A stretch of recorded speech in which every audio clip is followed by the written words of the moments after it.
the brothers on the rise now. Endless celebrations all in my house. Levitating now, I'm super duper fly now. London boy, but DC where I reside now. Put the time in while you always yelling time out. And quit it, cause I know I'm coming with it. You were sitting, you were wishing I was handling my business. Now I got the ball like Harry Potter playing Quidditch. And my business is humongous, you would think that happens in it. Damn man, I'm all that, yeah I'm all that. Working for that whip, yeah that what you call that. I'ma blow up in the summer, have him yelling fall back. And I've always been ahead like an effing ball cap. Man, I came in the game like whoa. Got a couple chains on me cause I like gold. They told me I'm the best and I told them I know. Cause when I'm in your town, every ticket I sold. Yeah, they saying I'm the man. Facts bro, lot of haters, tell me where they at though. I'm the new pop, all I do is rap though. Want me on your song, throw a couple stacks, yo. Everybody wanna do the same thing, that's why we ain't on the same page. Do my own thing, and I maintain. Flow like water, so I'm going mainstream. I'm going mainstream. Flow like water, so I'm going mainstream. Yeah, I'm going mainstream. Flow like water, so I'm going mainstream. I'm going mainstream. Mainstream. Flow like water, so I'm going mainstream.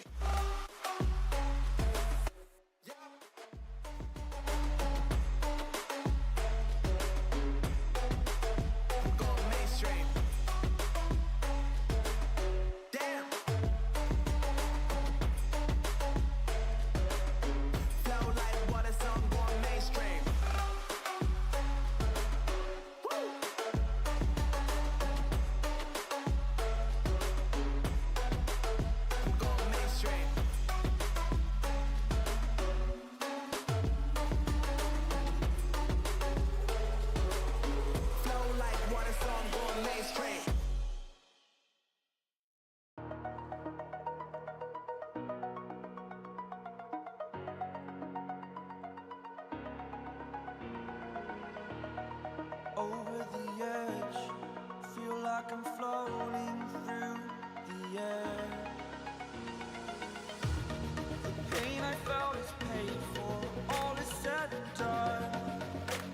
Oh, I am restricted, fixed upon the web. I need to kick the habit that my mind is breathing in. Break out, I've got to see.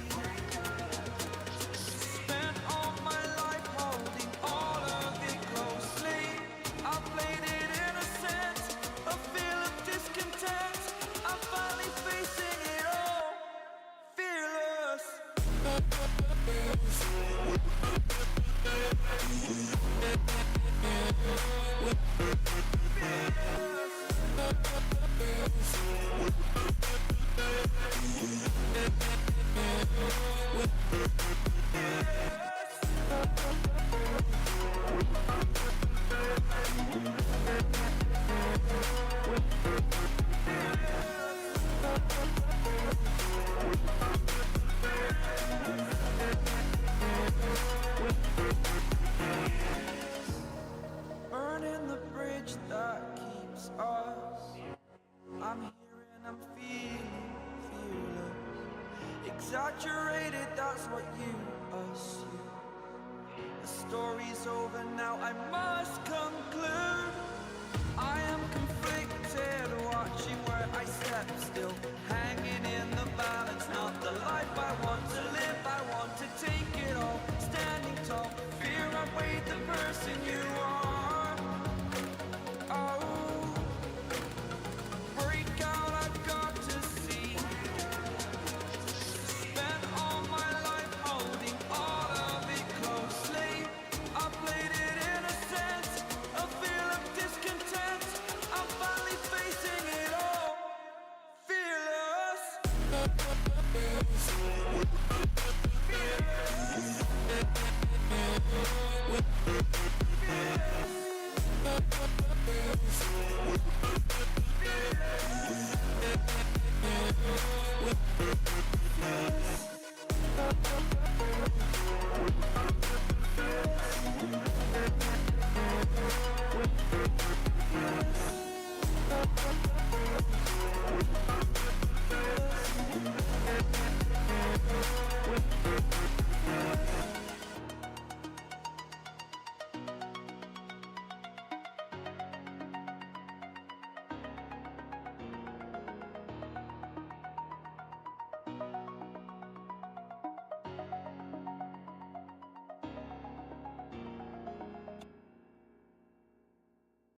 my heart, it's beating.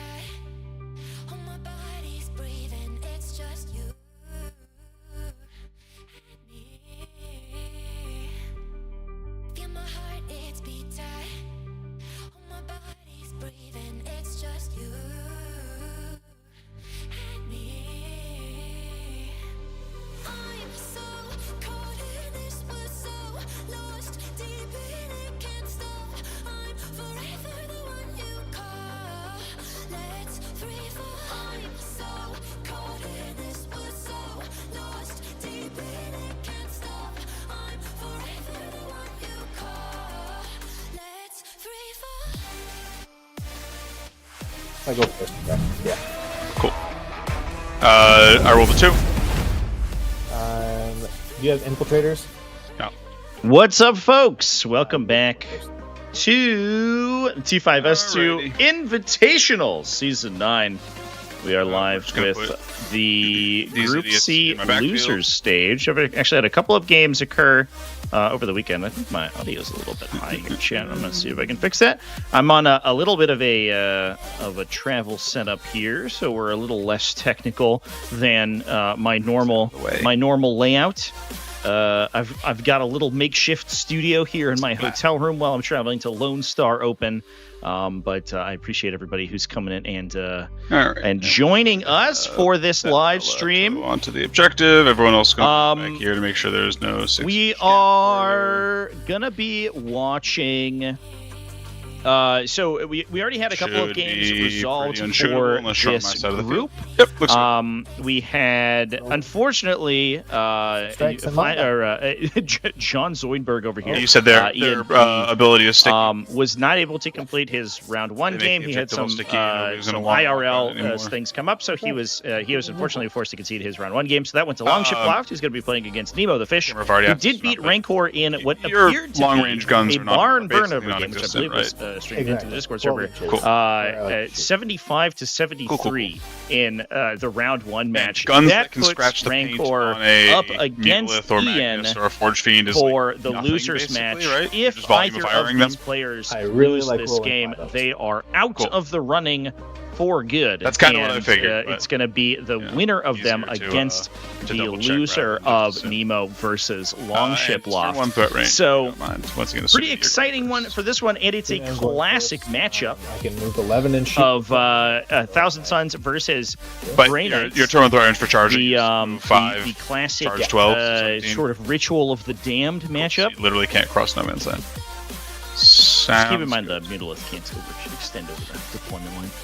In case it matters. Oh, sure. You're saying, unfortunately, a rules commentary. I'm not even sure if he's going there. I was just prevent any part of a model from going over a deployment line, even if that part of the model is not used for measurement. It's a weird rule. Nobody entirely understands why it exists, but it certainly does. I think it's probably to prevent units from being able to extend their line of sight in weird ways, but it does mean that models with particularly protruding parts will, that's some alliteration for you there, will be forced to do some hijinks in order to fit into an area. Is that EMP power? It is. Yeah, it is EMP. Over here on the red side of the table, running his Thousand Suns. Rancor here running Grey Knights. Now, Rancor's Grey Knight list, as soon as he sent it to me, unfortunately, the cutoff date for lists was about a week 200%. before the official release date for the Grey Knights Codex, so we did not get to use Grey Knights for this new event, and which is too bad because we had 2 out of 16 Grey Knight players, which is actually kind of wild. But I think people were getting hyped about the new Codex and wanted a couple of additional games with their Index Grey Knights.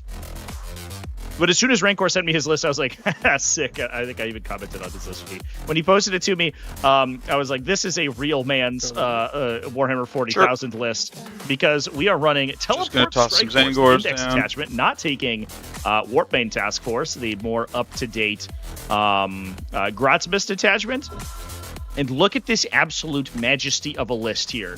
He has 2 10-man Brotherhood Terminator squads, 2 5-man Brotherhood Terminator squads, a 10-man Paladin squad, and a Strike squad, alongside Kaldor Drago and a Grandmaster with Sigil of Exigence. That's it. That's the entire list.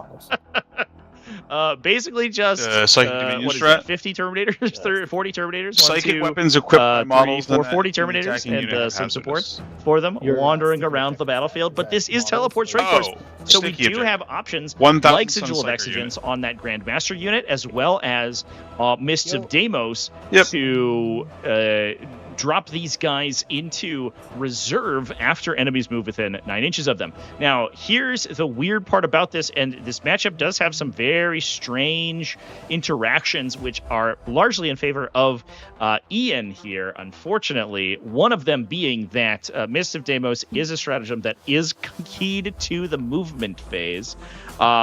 Precision. So it can only it triggers when an enemy ends a normal advance or fallback move within 9 inches of any of your psychers. You can then either make a reactive move to 6 18 inches Bogos or that redeploy have into reserve. 5/2/2 The what's lethal usually precision this ignore what this is used for is to play very aggressively with a unit like Caldor Drago. Drago can grant a charge buff coming out of reserve, so the unit can jump down 9 inches away from enemies, gain a +3-inch charge buff, and then sort of get into melee when your opponent comes back to counterattack him. You trigger Mist of Deimos. Drago's unit moves Chaos away Spawn, into reserve. Then at the end of their movement phase, they redeploy the strategic reserve, or excuse me, rapid ingress back onto the battlefield to get a second charge. Now, it looks like he's going to be attached to a Brotherhood Terminator squad.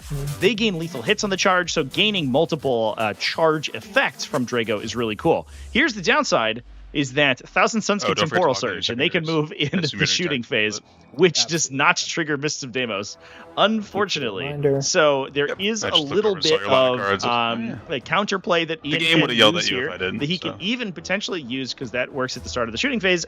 He can use that to move his models after rapid ingress occurs as well. So if you place a unit such that it is only accessible through a couple lines of sight, you can temporal surge another unit into a position in order to get a shot on that without even triggering any of its abilities, and without them really having the opportunity to prevent it. So Thousand Suns do have some weird technology in this matchup. The other thing that they do, which is going to be a little bit funny here, is they have Psychic Dominion, which can grant a 4+ feel no pain to shooting against psychic attacks for any of the Thousand Suns units. That means that a lot of the shooting, the incidental shooting that Grey Knights have, things like Psy Cannons, are most likely not going to be very effective, as well as all of their melee. Don't follow my But cursor. obviously, that can only be used in one place, and it is a bit of you win some, you lose some on Magnus the Red specifically.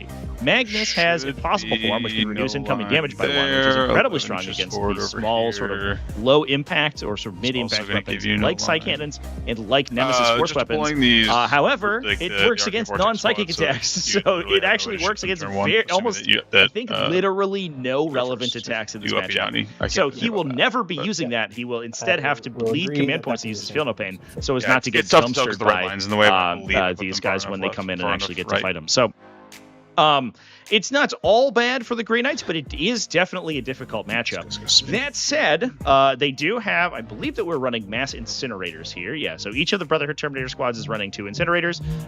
We also have an Is that your last incinerator drop? on the Grandmaster, and the Paladin squad is I running got 4 5 incinerators. more after that. Lucky for Rancor, those are non-psychic heavy weapons. For whatever reason, just having a big psychic flamethrower doesn't make it psychic. It's just a regular flamethrower when it matters. So these units are going to be able to come in. They are not impacted by that Psychic Dominion whatsoever, and they can just start cooking away at these Thousand Suns units, assuming that they sort of are given the opportunity to attack. The other thing, too, is effects like that Sigil of Exigence on the Grandmaster, who is going to be starting on the battlefield over here. Do make it very difficult to engage with that unit. In response to targeting, they could redeploy somewhere else on the table once per game in the shooting phase. And because you essentially, Thousand Suns will do a lot of their damage at range, at short range, I should say. So oftentimes they'll have to set up an Sounds entire good. unit, right, in order to actually get an attack things, something like a Rubric Marine Squad, to get up close and personal with their Warp Flamers to get damage in. If they declare that target, then the Grey Knights just move away and then can come back in and attack them the next turn. So that's going to be really obnoxious for an army that has a, I don't want to say it's a particularly tiny model count, but it's not the largest model count in the world, and it's, especially in terms of sort of impactful units here, it is not a ton of individuals in a Thousand Suns army. Effects like that can mitigate the number of shots that they get are really annoying. So like Magnus the Red, for example, will likely not get a shot off on that Grandmaster's unit. Travi, do you know, is this gap they have that ability active because they're just things or like Mutalisk size things, or and if anything else commits to try to attack that unit at the same time, it's going to lose its effects as well. So you can kind of activation lock a lot of units with the use of that enhancement. Let's talk about Ian's list real quick here as we are getting through the deployment step. It looks like Rancor is all done with his deployment, and we are just moving over to the Thousand Suns. So I'm going to assume that it can't. And I'm just going to... Ian is running a relatively standard variety of Grand Coven. This includes Magnus the Red, an Infernal Master with Eldritch Vortex of Etaf, so +1 strength and damage, a Sorcerer with Umberlific Crystal, and I believe there's a unit of 10 Rubric Marines here, which has that Sorcerer inside it. It sure does. We saw this, a little bit of technology at ACO, actually, with Malachi Fowler is playing this, and every time I see him at an event, I get an update on how this unit does. A big unit of 10 Warflamers with that enhancement to basically just bully the opponent in the early game, right at the top of the game, in order to essentially toilet bowl the game as much as they can. Goats over here. And that can put a ton of pressure on armies that are unable to screen it, which unfortunately this Grey Knights army is kind of in that position. Yep. I'm a little even worried about like Terminators that are on this objective, they have +1, which could potentially get turn 1 nuked by that huge brick of Warp Flamers with all of those potential buffs going on. So I really needed to kill something in melee. That can really kind of totally change the game from the outset. We have a unit of 10 Zangors to hold down the back line, 3 units of 6 Fatecaster, Great Bow, Zangor, Enlightened. We do have with no actual discs. Rolling the die. Just regular Enlightened wandering around and using their efficient damage output. Yes. And that is Thousand Suns going first, although we'll see if the Umberlific Crystal can get some work done. Because Ian could choose I suppose I'm going first to make some stuff happen with that and start killing some Terminators. I'm not doing my scout moves. Do you have that said, he does have to actually remove the entire Terminator unit because they do have Apothecaries with Narcessiums embedded, which means they're going to start regenerating. One thing that doesn't have that is the Paladin Squad. So if he elects to drop a unit here, which I believe is a legal drop, he might be able to shoot the Paladins. I'll take that back. Without them regenerating. At least for the time being. I'm going to sticky my in my command phase. In the new codex, the Paladins do actually get an Apothecary, and that's incredibly strong. Can confirm the new Paladin datasheet rules. I'm not going to use any doctrines. Magnus is in +2 to move. Bring it down. And cleanse, you have no vehicles, correct? Correct. Ian's too loud. All right, let me turn. That means bring it down just pitches, if I recall. Yeah. Is that better, chat? I do have them kind of quiet right now. Call the Horde. You have a Call the Horde. You do, right? Many. Cool. Oh, hold on. They've changed that. I don't. I have none. Okay. Just 13 models, I think. Then Call the Horde will cycle. Assassination and cleanse. That sure does sound like 4-1 out for Drago. Yeah, probably 4 points in the CP. Poor old Drago over here. Getting axed from the the new codex, which is a little unfortunate. They're gonna flap their wings. It's I'm surprised he didn't get a Logan Grimnar like style. And get onto this sort objective. Logan Grimnar got that huge model on an 80 mil base. And as well as a little bit of a mechanical update. I'm surprised Drago didn't get that. I do like Drago's mechanic in the index, I'll accept. But it is a little inconsistent. 6-inch charges out Deep Strike are a little bit tough. I might do or I might record a. The levels are the same. Okay, great. That's good to hear. Yep. hopefully things sound okay. I think I may record a wish list for 10th edition and a charge consistency update. I think I'll be checking. It does feel to me that Games Workshop is doing a lot to sort of increase the consistency of the game. I think they had a more of a pain in real life. design philosophy at the very beginning of 10th edition where they said, hey, everything has to be kind of inconsistent, and unfortunately, I don't think that worked very well for the game, and I think it became very boring and very non-fun. And it seems to me that they have come back quite a bit on that because they've added a lot more movement buffs. They've added a lot more sort of like close deep strikes and a lot more rerolls to the game. And I think hopefully that will continue to improve while we go through a new edition. Realistically, I think this unit is just going to be... So pretty quiet turn for turn 1 for Ian. He has Assassination Cleanse turn 1. Question is whether we want to send these Chaos Spawn out to the center of the objective here in order to get the max 5 points on Cleanse. We'll see. In a moment, Assassination is an unfortunate draw turn 1, but that can turn into a command point. And I think that one thing that Ian can use is just like sort of constantly be rocking Psychic Dominion to really blunt the damage output of any of these psychic weapons he gets hit by. That said, if he does have to eat those hits... Base-wise, he can't, but I know that there are like on layout 1 where like the gap that's in between those ruins is totally not 4 inches, but can, fit 4-inch things. I don't know if this is one of those gaps or not. Be a chatty question. What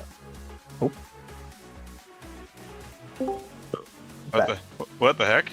Yeah, it should be whatever is however it's modeled. I believe that the 100 mils are too big. Okay. Yeah, he can't actually fit through. I wasn't sure if it was. Yeah, he could parkour it though. It's only about I think it's 2.5 inches or something from the thing. Sure. So he basically just loses his movement bonus to get through. Yeah, so it's 2.5 inches. So it would be 5 up down, or I guess it would be less because he threw the airs. So it would, however close he is. What's day 4? Something like that. Yeah, it depends on where he starts. Good old through the air movement chat actually doesn't come up that often, but this might be one of the times. These rubrics. Do you like to include the sort of lower walls in here just so that you can sort of get parkour movements through the sides, which helps a little bit with mobility on a lot of these ruin terrain features? So it looks like we are going to get the big cleanse here. Nice thing about the cleanse in this position is that if Ian does not score Assassination, which he obviously won't, unless he gets really crazy. He did not declare an Unprolific Crystal activation, though, so I think that we're not going for a weird turn 1 kill on anything. But if he... Just to be doing some screening.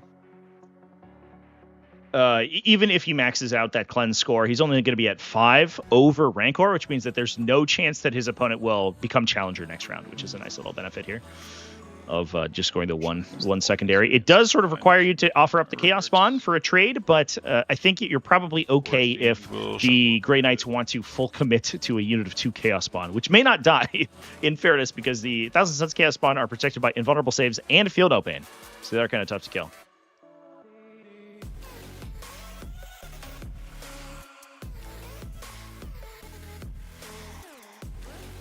This Mutilith, it's within 6 of Magnus. It's going to go 12. 5.5. 6. This is going to be a good turn for developing the board for Ian here. So the response is going to be kind of dictates what Rancor's response is. Now, this Forge Fiend, which Ian has in his list, which is interesting, not usually taken. He actually has 2. I think one of them is in reserve. Yeah, it looks like we have 1 in strategic reserve alongside a utility shaman. He's just going to be in there to score some secondaries or cast some spells, plus a Zangor Enlightened unit coming off the table edge. These things are going to be absolutely vital to him in this matchup because they are firing 3 damage blast weapons. So against an army of entirely Terminator profiles, I mean, they are perfectly statted, literally perfectly statted to kill Terminators. It was almost like that was their explicit design purpose. And so it is unfortunate for the Grey Knights here that they are going to be walking into that. But there is an opportunity. I can't see if that's possible. I think we might be a little bit too far away. There may be a position where we can get a Drago charge onto the Forge Fiend here. We wanted to up Drago and then drop him and use his I'll start with the his once per game 3-inch charge bonus to try to knock that thing down right off the bat, so he doesn't have to deal with one of those. 3d3 plus blast. see. Is that the 5-man or is that a 5-man or a 10-man? That's a 5-man. We do have a little bit of a shot into a Terminator unit here. Unfortunately, Okay. 9 for 12 shots. okay, well, we maxed shots here. If it wipes the unit, that's going to be horrible. But if it doesn't kill Very them, happy they're just going about to start that. regenerating, so that's fine. And on 3s, Okay. wounding on 2s. Unlikely to kill them. Saves for me Their on your 4+ AP. invulnerable save should protect them here. Yeah, only lose 2. Always 2. That was a great Cool. conversion for Rancor, and I think Rancor actually That'll probably take you off offered the that up line. as a little bit of a bait. Does force the Forge Fiend forward, potentially allows do I for take any damage? a counterattack on it Yep. to try to get rid of that piece.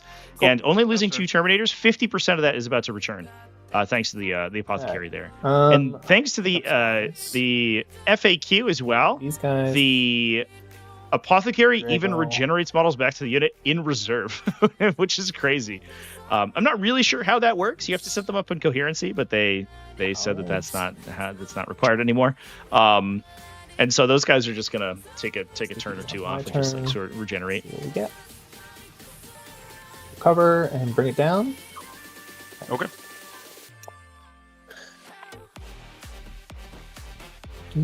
Oh, Chad, I realized I don't have the I will turn one of command these point guys tracker to the on my unit. overlay. If you will give me a moment here, Chance, I will reset my overlay. I do apologize to get the command point tracker on there, Think. just so we can keep track of stratagem usage. Unprofessional. Oh, I'm terrible. So putting a Terminator unit right up on the wall here, potentially chargeable. This is on Tabletop Simulator. That's our champ. Yeah, so Ian unfortunately had some real life stuff go down. He had to forfeit his match. He unfortunately couldn't make the time they had scheduled, and the next time that he had he could play was like over a week later. So unfortunately, he did have to concede that one, which is too bad. But obviously, real life comes first over digital toy soldiers. So Longship did win the game, although they didn't. He won the match, although they didn't play it out. Do that. And then we'll just spread. But that does progress Longship against Nemo for later on in the group, and then we get to watch Ian here see if he can win against Rancor for the chance to play against in the losers round 2 there. The very mystical circles. That's true, actually. Yeah. We're casting psychic powers over there. This is going to be one of those matches. So if you haven't watched Tabletop Simulator 40K before, welcome in. First of all, I hope you have a good time. But Tabletop Simulator does offer a lot of really powerful tools for sort of projecting measurements and assisting with measuring line of sight and with range. For matchups where both players tend to have lots of reserves, these tools get used quite a bit. So the board may become lousy with them as we continue on here. So just be prepared for that. Obviously, the players are here to use whatever tools they deem necessary. So we're not gonna sort of begrudge them any of that stuff. We are on Scorched Earth today, by the way. So despite the fact that the Grey Knights are a little disadvantaged in this matchup, they do have the second player seat, which is very powerful in Scorched Earth because they're essentially going to be able to get between 5 and 10 points, assuming that the game goes well for them, almost for free over the course, because they're going to be able to destroy one of the objectives with the action at the end of the game really easily. Now, one thing that we may see Ian do here is try to coax some of these Terminator units forward. Oh, we are going for the Drago charge right off the bat, but we're going into the Vortex Beast, not the Forge Fiend. Yeah, I do wonder if the Forge Fiend is being screwed a little bit here with the Vortex Beast. It's measurement isn't quite perfect there. I'm not going to measure it because the players can see my cursor. I'm not in spectator mode right now, so we don't want to give them any ideas. But the The Forge Fiend is going to be like horrifying in the crackback on that unit, but we may just go for a big charge here. The unit is relatively well protected in this position. Potentially some lines that could see it. If it does fail the charge, it's not the end of the world. I assume that unit advanced. But unfortunately, the Mutalith Vortex Beast does have a pretty solid. Assume that unit advanced. Gotcha. Listen, it is Teleport Strike Force, Cool. so they do advance max 6 inches every time. But we're just teleporting. My guy, we brought these teleportariums for a reason. We both know the score. We've been here once before. So many words unspoken. You took my heart. It's already Tropic Insanity, glad to catch it live. It's about setting up TCVS have been a godsend. Thanks, man. I appreciate that. Glad to hear that they working out well for you. Are the missions random or are they preset by the tournament organizer? Yeah, they're preset at the beginning. So in this event is the T5S2 Invitational. So T5S2 is the Tactical Tortoise Tabletop Simulator Tournament Series. And it is it's a series, it's a circuit of tournaments online, which includes all of the tournaments that I run, as well as a bunch of different Discord communities that also run their own events. We have about over 500 players for Season 9. This is the Season 9 Invitational, and we take the top 16 to play it out. This goes through a double elimination group stage, so the players here...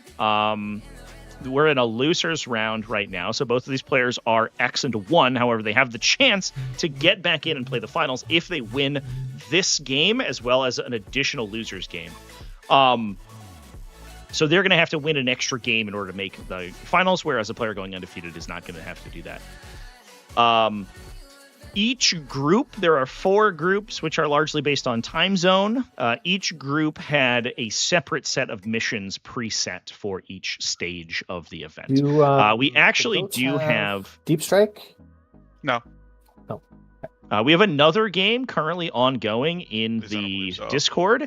If you're interested, everybody, and you head on over to the Tactical Tortoise Discord, ! Discord in chat if you're not in it, by the way, come hang out.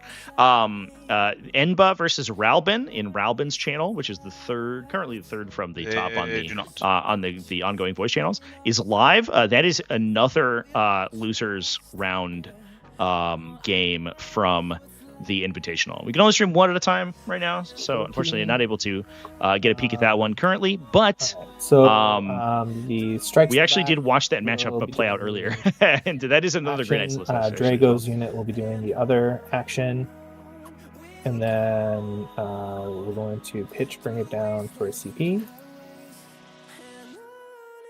and then we'll pass over to you. Oh, fascinating. So Drago just jumping forward and completing recover assets.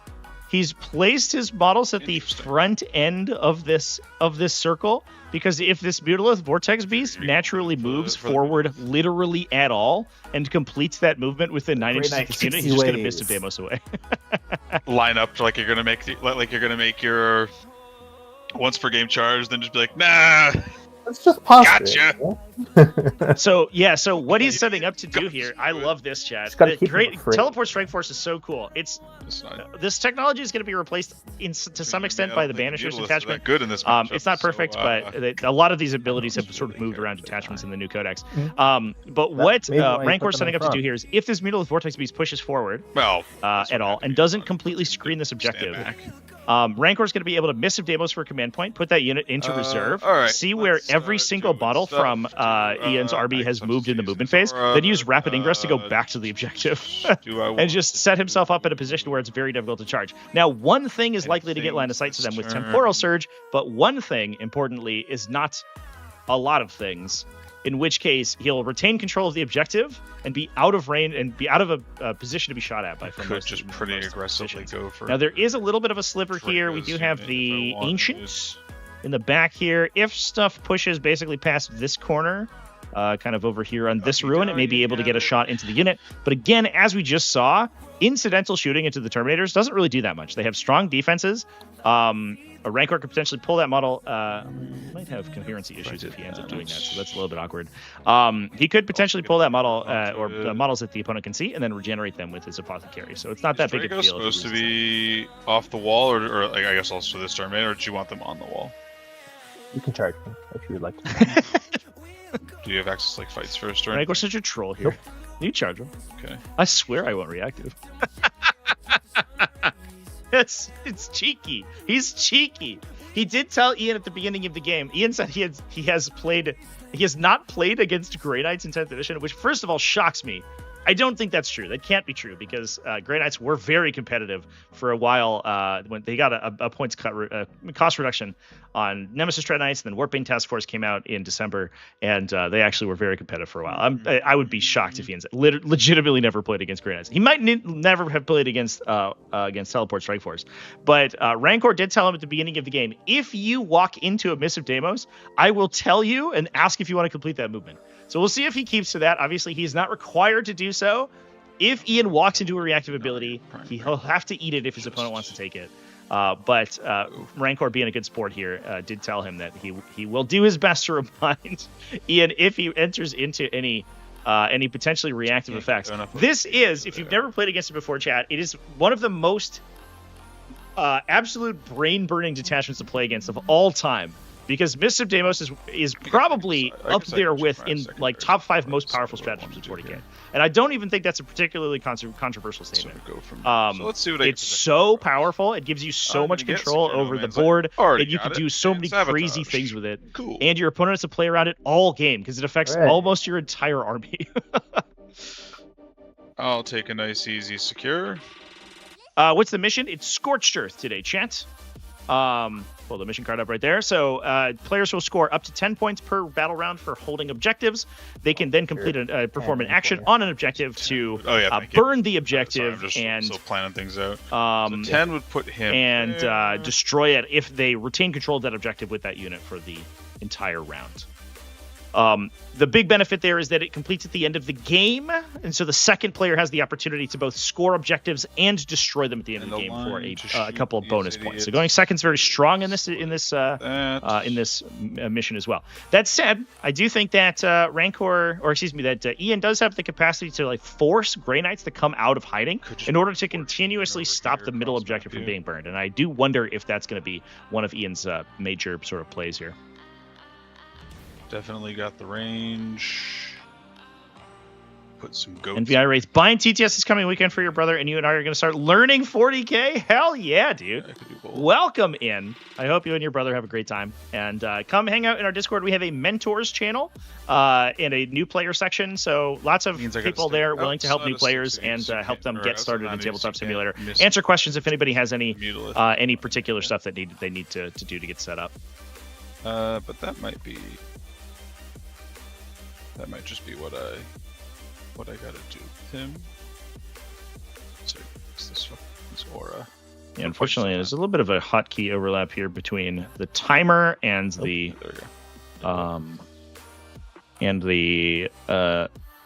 zone markers from the Forge. I just saw the clock flip over to you, and I was like, Grey Knight trickery. Always. That's a temporal surge right there. That's what that is. That's because the clock hotkey and the change base size hotkey for measuring is the same for whatever reason. Oh, that's right. I forgot about that. But it's okay. I got you. Yeah. I was just trying to cheat, Trevi. Come on. Just try to cheat. Two armies that were trying to cheat. It would be these two. As a new player to the game, how much time should you take? Should you set aside for a casual pickup game? I think about the clock. If it is a 2,000 point Strike Force game, you're probably in. Getting into it, you're probably going to be in 4 or 5 hours. Because there'll be a lot of rules looking up as you learn the mechanics. You'll get that number down to about 3 hours as you get more familiar with it. But a Strike Force game is going to be a long time. That said, obviously, I always recommend if you're brand new, get started with Combat Patrol. See if you'll find somebody in your local community or online. We do have an LFG for Combat Patrol and for casual games as well over in the Discord server if you're looking for games. Combat Patrol is designed explicitly as a new player experience. You don't have to build lists. The missions are much simpler, but it uses all of the core mechanics. So you'll learn things if you play a game or two of Combat Patrol, and then move from there to incursion games. And those are smaller. They basically use all of the full mechanics of 40K. They do have a separate mission set, but it's very, very similar to the current mission set.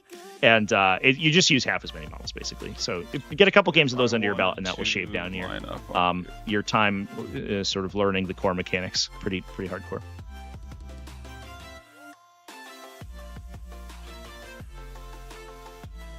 Basically be lining up on this fella here. So looking for a position, one thing that we can do, one thing that Ian can do is try to set up a Umberlific crystal drop. So that's what he's measuring right now. He's considering whether or not he wants to drop this unit in the back. Interestingly, they have one of the few redeployment effects that allows them to see what their secondaries are before they declare them. 99.9% of these styles of effects in the game allow you or force you to declare them at the end of your opponent's turn. I am not. Umberlific Crystal allows you to declare it in the start of your or during your command phase.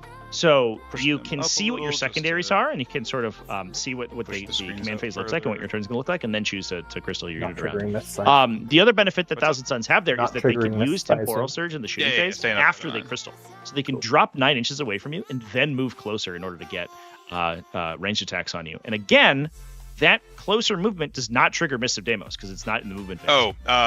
Command phase, I'm just going to pay... I didn't generate my extra CP. I'll just stay at 2. But I'm going to pay one of my 3 CP to sticky this objective now. Sure.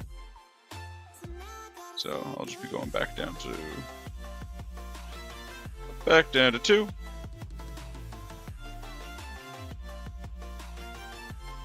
So the draws for Ian here are going to be Secure No Man's Land, which should be incredibly easy. That's a great draw right now. And then Sabotage is the other one. Might be a little tougher, although he can probably just complete it in this ruin if he wants to.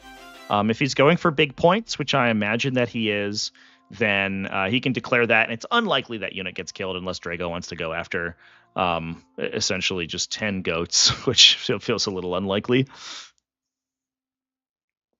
But now, Ian's going to have to start dealing with the steam coming out of his ears as he determines how to deal with a forward positioned unit of Mist of Deimos Terminators. Make you do something about the Forge Fiend. Could potentially drop a Forge Friend off the side. And this is a bigger unit of Terminators, so the blast keyword on the Forge Fiend is going to be even more effective here. They're lining up Wizard on you, I don't think. Or at least not a Wizard with 24. The unit with the Sigil of Exigence, which will let them redeploy in response to being targeted by that Forge Fiend, is on the other side. So that's the unit on Rancor's home objective right now. So not much that can like realistically impact those with doing too much damage. This fellow will just shuffle back a little bit. I think killing some amount of them is probably a pretty decent play. So we're just going to bring this guy in as far over as I can. Which is going to be like that.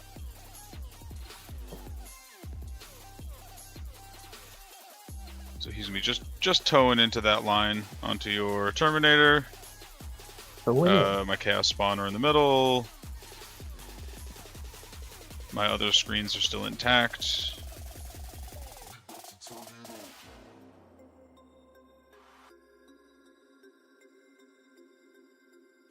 I guess I'm going to just, even though it's going to eat some movement for them, we're just going to make it so that this ruin is unchargeable as well.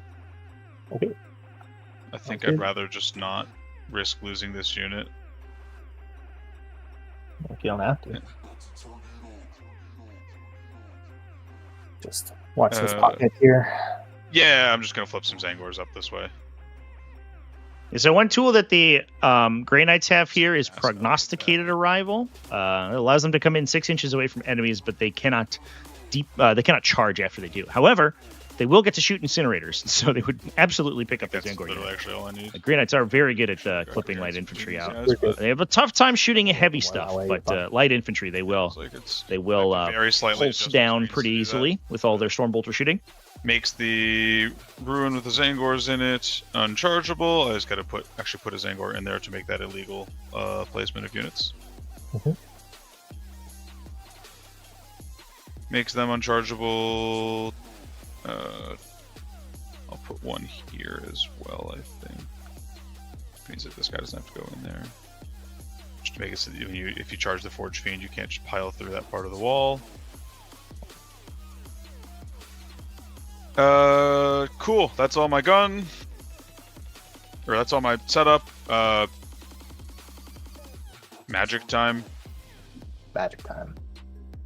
Magic time is done. That was fast. Quick. We did it. No Kabbalistic rituals. Yeah, Today. so I got nothing to throw spells at. And then the Forge Fiend will just shoot you.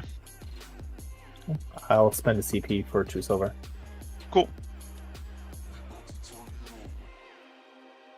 So Forge Fiend into Drago's unit, it looks like. 8, 14. What's interesting is that this may give Drago a on the board charge this coming turn, without him having to 9 saves, please. up down in order to do that. 9. True Silver Armor plus cover here is going to put these guys on a 3+ save. He does lose 2 models. Permanently dead. And then they can turns regenerate back. one of those in the coming command phase. That's going to potentially give them an easier charge if that guy regenerates in the front of the unit and then moves directly forward. We can charge this this Mutilate Vortex Beast really easily. If Drago's able to get a charge without using his charge ability, that's actually really powerful. Because then if he's able to miss some Deimos away the next turn, then things get really weird for the 1,000 Suns, because suddenly he's a threat throughout the entire game. He can basically bounce onto an opponent's objective really in almost any time.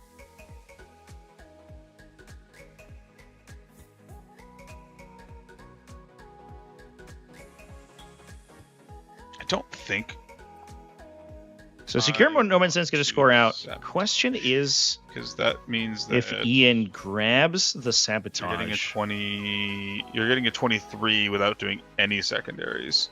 Yeah, there's a chance that Rancor could challenge. There are some challenger cards in the deck that are super powerful for teleporting armies like this. There's one that allows you to move at the end of the shooting phase, which allows you to get closer and make a charge at a deep strike more easily, which can be pretty terrifying. Sabotage to make it so that you're not getting a challenger card next turn. Okay. Pass turn. And a turn. We'll pick up. The Forge Fiend can draw line of sight around this corner here, chat. So he can draw from the end of his little nose to where these Terminators were. There's also a Terminator inside the building. I think you can see as well. There's a couple Terminators that are in line of sight. All you need is 1 millimeter of space in order to attack, and then you are good to go. Hostile. Storm Hostile objective, Area Denial, excuse me, Sabotage is the draw. That's what you want. Maybe. Sabotage should be relatively easy for the Grey Knights. So we could potentially just like hop a strike squad onto this objective over here and maybe sabotage inside this building. And force the 1,000 Suns to deal with the strike squad. Although I imagine Rancor wants to preserve that strike squad for as long as possible. The locked objectives from the Strike Marines is really powerful, since if they control an objective, it remains under the Grey Knight's control until an enemy takes it, which lets them then teleport away in the future and still hold that objective. 12.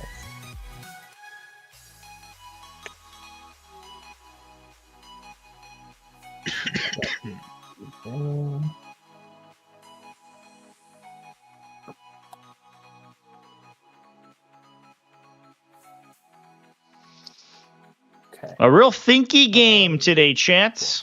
Kind of love to see it. I think this is going to be cool. I'm excited. I think this is a 1,000. I've said that already. I believe that this is a 1,000 Suns favored matchup. However, a good Grey Knights player is one of the most horrifying things you've ever seen in your life. It's so scary. Damage. because they always have an option. Yeah. Grey Knights are, Sweet. as long as they have enough models on the table, they're almost never out of the game because they have so many things they can do, and those things may not be particularly powerful, but they always have them available. And so, a very strong Grey Knights player able to utilize those to the best of their ability is going to be is always scary. A big important thing here too is that the majority of these Grey Knight infantry units are Brotherhood Terminators, which are OC2 base. Oh, we're going for a charge into the center of the table here with the onto the Chaos Spawn. Very nice. These little units of Terminators are nice little trading pieces. They do come with a heavy weapon, and they're lethal hits on the charge as well, which is very nice. Looks like we're not pushing forward with Drago quite as much as we feel like we need. We're not feeling like we need to necessarily. But here's the thing. Going to be not chargeable from the front. They also have a Brotherhood Ancient inside the unit, so that's just one of the models inside the unit gives him a little banner that grants them +1 objective control, Cool. which pushes them to OC3. So these units are insane, absolutely insane at taking objectives.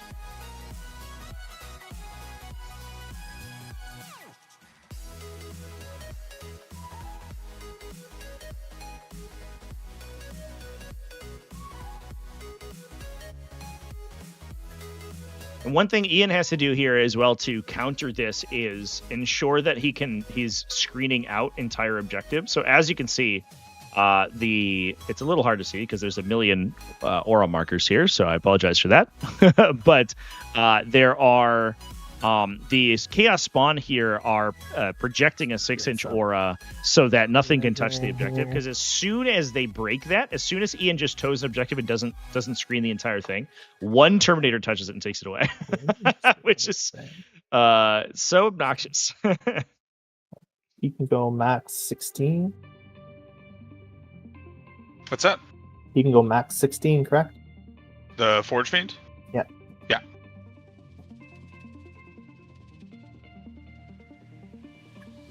Thousands character in WoW is legit the realm of Zinch. Oh, sick. Yeah, I think you posted pictures of your WoW character in the Discord, right? I remember seeing that. That was cool. Just straight up Thousand Suns guy. Straight up a sorcerer. Just this real quick.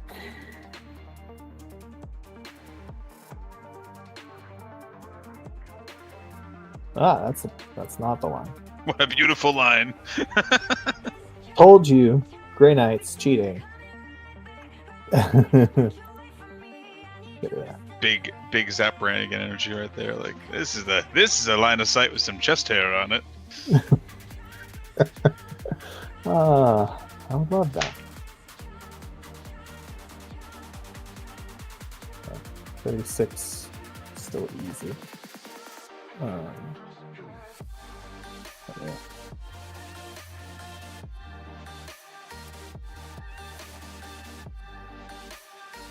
Still easy. What if I did something a little bit different?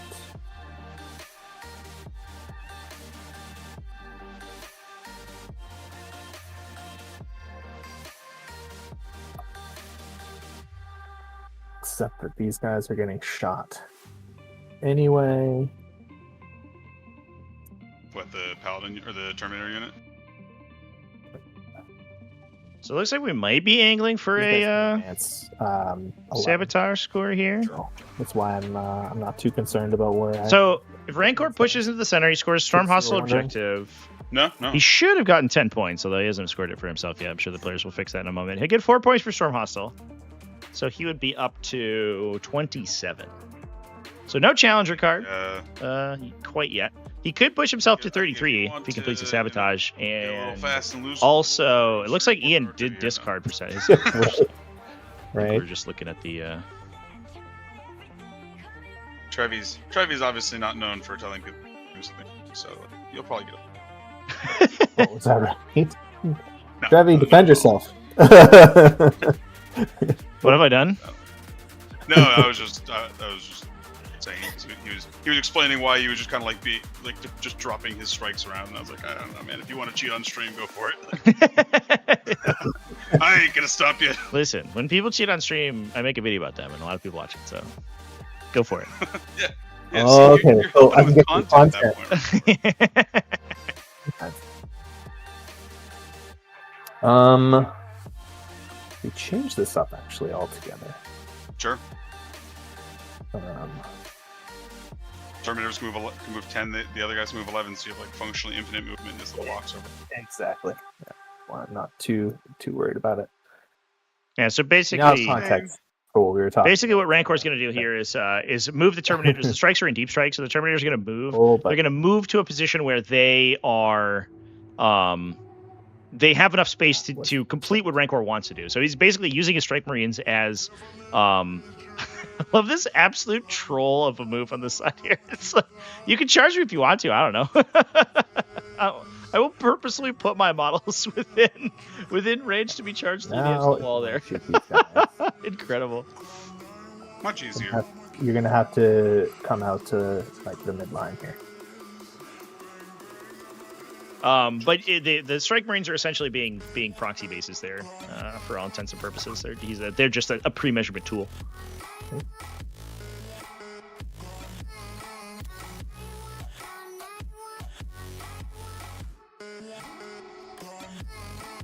Damn. Okay. Drago. Who's there? Okay.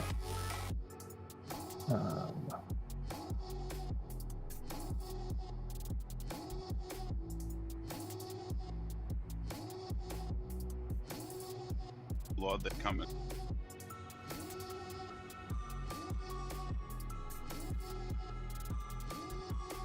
I'm gonna laugh when they don't kill. Me too. We're up to T5. T5, 5 up, 5 up. And they just got the old spawn rule of if you don't fully kill the model, it's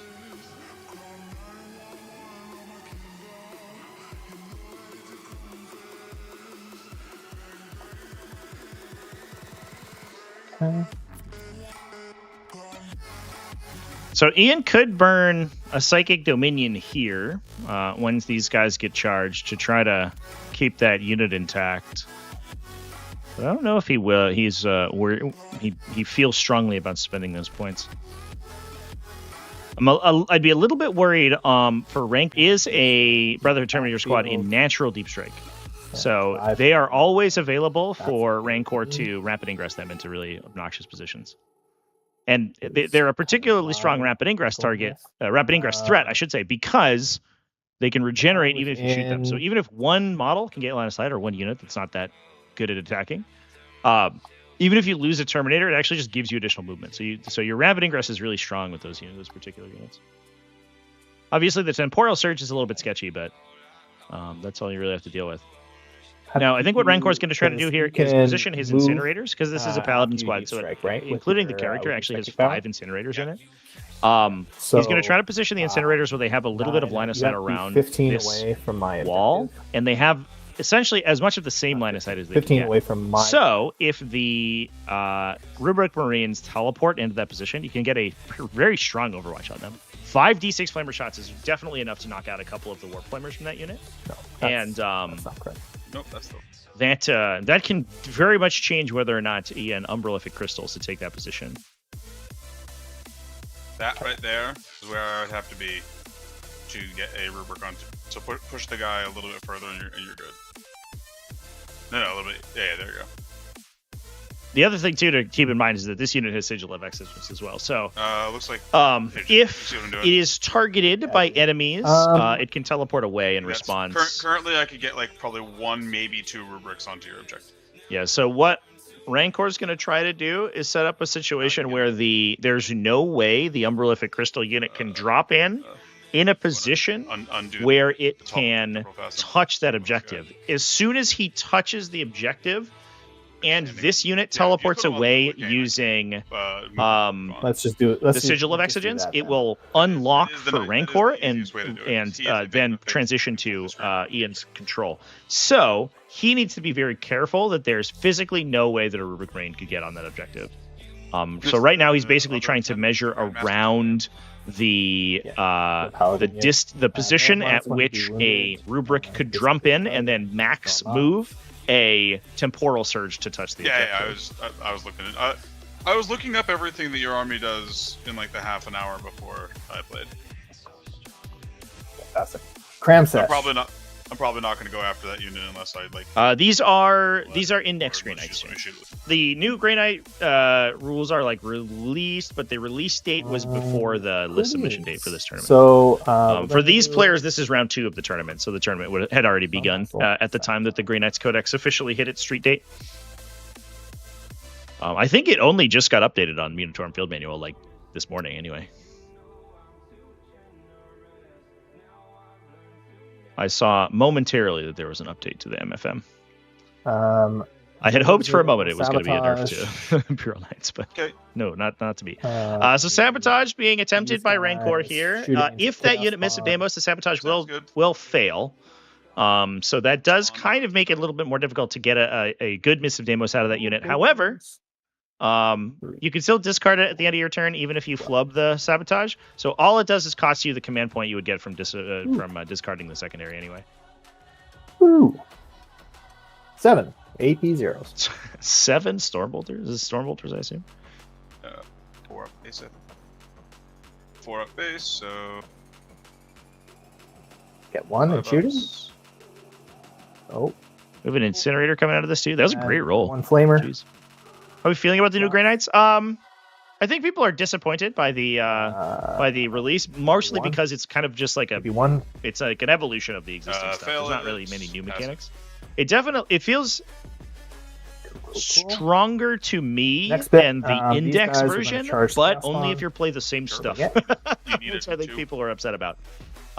There's like more tools and there's more damage in the Codex, and you can still just play like Warpbane Task Force and some of the stuff from Teleport Strike Force has survived, and you get basically the same Codex. You lose Drago obviously, but like the units you do get are much more powerful. So we'll see.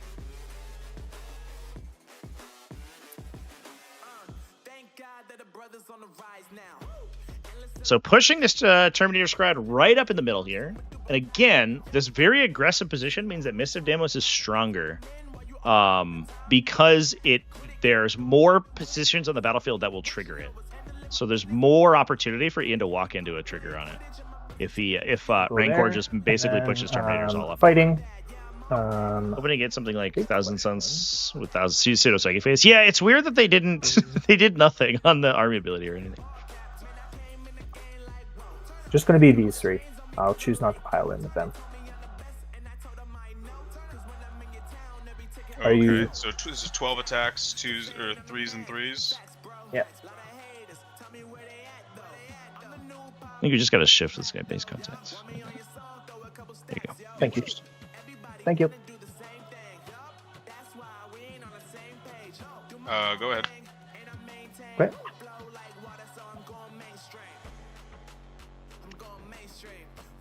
Lethals. 8 AP2s. So considered a Psychic Dominion, but didn't do it. Only 2 invulnerable saves. It's going to be 12 total damage to the Chaos Spawn. They should go down here. But who knows with a 5-up Field Up Hands. Dead. Got him. Cool. Okay. Sounds good. I'll stay there. I'll get Storm for 4. And then Sabotage is ongoing. Sure is. Put my 10. Okay, chat. Pass to you. And Ian did not even attempt his sabotage last turn, so not sort of getting that lead. Put my mist. This range. Is a really interesting slow game. This layout. This is chapter proof layout 7. I'll just tell you. Which does tend to lead to these slower games because it is very well protected. It's easy to defend your deployment zone. But this matchup is so like thinky. I think it's going to be really, really fun battle round 4 and 5. Shocked. Looks like, yeah, we've drawn tempting target. So you have to choose an objective. Your opponent has to take it. as well as area denial to take the bill. CP Those coming in terminated the there. ears.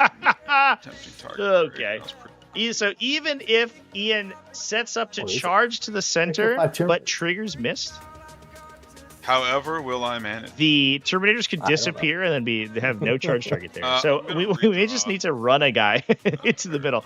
Unfortunately, I believe that we've actually not area attached the denial, Zangor Shaman. target. I'm actually not sure. Might get clarification from the players later.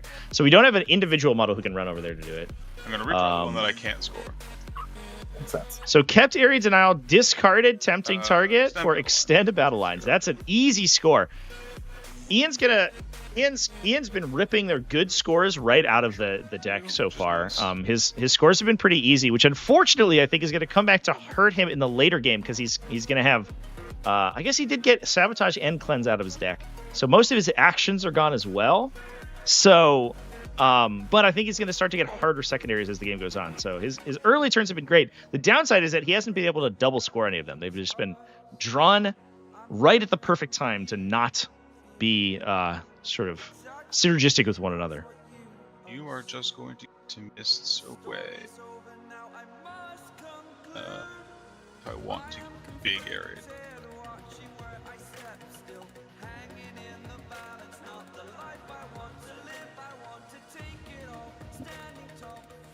Draco's been stuck in the warp. Yeah. GW just forgot he existed. They just forgot about it. Poor guy. That unit, regardless if we go for area denial. I think I'm fine with that.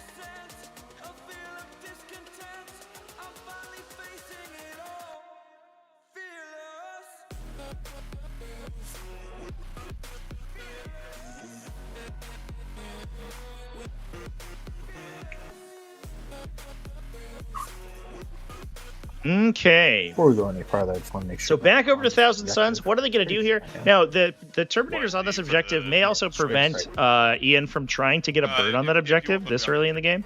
Here. He could attempt it More than if enough. Great. he feels confident about killing the unit, which he should if everything sort of If not, dumps you can be on that. fire into them. The Forge Fiends are absolute murder on Terminators in the open because you can't even True Silver Armor to try to protect yourself. Everything's going on your invuln at that point. However, they disappear if he tries to move up to the objective, and Rancor has put them in a pretty good spot to kind of like make movement on the objective really awkward. Although you still can probably touch it on the corner I think we're going to in order to attempt to burn. However, actually getting into position to go score areas now is really awkward. I think he could do it with the Zangor Enlightened that are behind the wall. That might be the easiest unit to try to attempt that with. I would love to see Ian start to destroy some of these objectives early so that they're not available for Rancor to score later on. uppy, downy. And that will also equalize the score between him and Rancor. Usually, the huge benefit of going second in Scorched Earth is that the second player will oftentimes get Goats all have to this turn. a huge bonus of points that the first player doesn't have access First to things because first, though. you can keep the other plair off balance by preventing goat their is burn just over and gonna over and move over out again. to do area, And then on the second, the player going second will just score 5 points for burning an objective for 12 free, inches. essentially. Magnus. So if Ian can get a burn early, that would be great. It looks like we are not. missed. So we did trigger Umberlific Crystal. No mistake. Excellent. I accept your Interesting. And then we're pushing the Enlightened up to the center. No Mist of Deimos being The triggered goats by are them. gonna lead Now, them, that doesn't mean it won't be so- triggered later on if something else pushes. He might be in a pretty solid spot. I think he just has to take the hit on the chin, though. I don't think he's going to be able to stop the Grey Knights from using Rapid Ingress and using Drago's effect to get in and to deal with him. So I think he's just going to have to move up and just accept it. Looks like we are. Yes. On the objective. That's especially because the Sigil of Exigence only works once per game, importantly, on the Paladin unit in the top right. And Mist of Deimos only works once per turn, or once per round, I should say. So if something Mist of Deimos, he doesn't have to worry about it for the remainder. And at this turn especially, he could, I suppose, Rancor could Mist of Deimos and then like hold a unit in reserve, but he can only Rapid Ingress one thing. and he's likely rapid ingressing this turn the Terminator squad that he has in reserve if he feels like he has a good position to attack. So if a unit gets Mists of Deimos, it might just hold for a round. Unless it's Drago. Drago can come back in and charge, but he mostly has to hit the screen. So he hits your least valuable units. And then one of those units gets Psychic Dominion. It's like kind of questionable whether it even dies. And then you go from there, and your Forge Fiends start to tear up the Terminators. And I think you're probably in an okay spot. But we'll see what Ian elects to do here. Can't really, unless I want to give you another. It is possible to overwhelm these Grey Knight armies. But if you let them pick at you, just sort of pick you off individually, it can get you a little awkward. Just do this. It makes it so you can't sneak through the wall without tagging the goats. So you have to kill the goats with something. Detachment is Grand Covenant for 1,000 Suns. Yep. Just rotate in place. And then if I'm doing that, I might as well just move river bricks over, so I have extra guns lining up on the middle.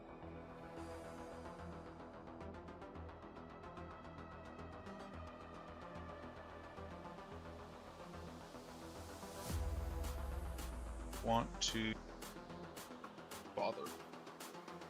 Arcane Vortex just picks up this side. But also I could just put goats, Mutilith at you, and that should Mutilith, and that should also pick up the middle. And Magnus. Got guns for his point. That's not a very favorable and to shoot.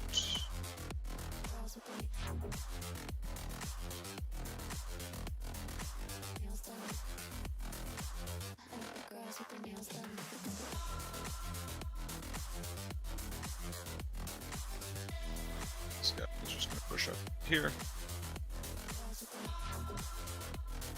Um. Oh, sorry. That's into your range, isn't it? Where Yes. Yeah. This guy's gonna push up into. Where is this bubble? Yep. Why don't I see it?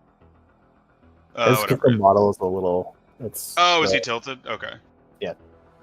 Yeah. More or less it's where fine. He will just stay where he is. There's nothing important for him to push up over there. I want to just pick that unit up.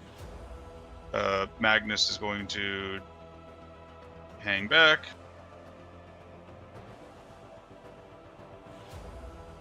And then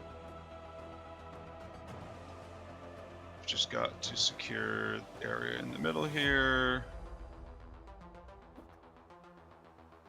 Make sure that there's no hole to drop into. Okay. 18 inches away from these guys. It's 10-inch charge, that's fine. Just watch your backfield as well, depending on what you want to do. Yep. Yeah, I'm probably going to send my Zangors over that way. They're going to be hard pressed to screen out the entire backfield. Depends on. I don't really care about screening out the whole thing anymore. I mostly just want to keep Arcane Vortex safe, I think. Okay. And if you if you sneak in, somewhere else, fine. There's a potential for a prognosticated arrival in the corner there. These guys can pretty easily fit back here with the system. Oh yeah. Like I said, I don't. Just depending on what you want to do. I don't care if you can drop in my backfield, and I just don't want you to hit the Arcane squad. Okay. Yeah, so the potential, if nothing sort of threatens this objective, Rancor will lock it in with the Strike Squad his coming turn, pick up Kaldor Drago, and then my backfield unless I'm over. I guess Kaldor couldn't fit in this corner potentially with a full 10-man. So the danger would be that a unit drops in and then flamers the Zangors to death just to clear out the backline, and then they couldn't charge after that, so they would just be vibing. It depends on the secondaries that Rancor draws in his turn. But he, unfortunately, unlike Umberlific Crystal, he does have to declare his deep triggers, his reserve repositions before he draws his card, so he doesn't know if he has to go in the back. Yeah, that would do it. He's glad he's got the Forge Fiends for this game. Yeah, it is a literal perfect profile matchup for them, which is very funny. Although right now they've just been making the Apothecaries work very hard by killing individual Terminators, which is less useful. Rancor has regenerated 3 Terminators so far, I think, over the course of the game. In And Lineup this should is only the sigil. 2.5 battle rounds. Just so you're aware. The when they get shot, they run away. Yeah, they instantly redeploy outside of 9. Sure. Okay.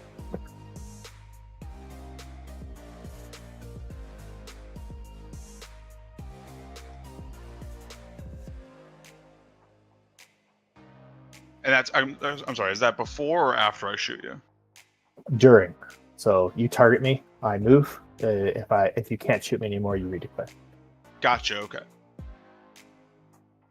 Yeah, you could even. Works in The combat. funny thing is, like, you could use So I the Get the first shot. That. you could use that effect to like push yourself forward. So one thing that Rancor could do is if he limits line of sight that could target this unit, Yeah. in response to that attack, you could even like teleport 9 inches away from this guy forward and then charge him.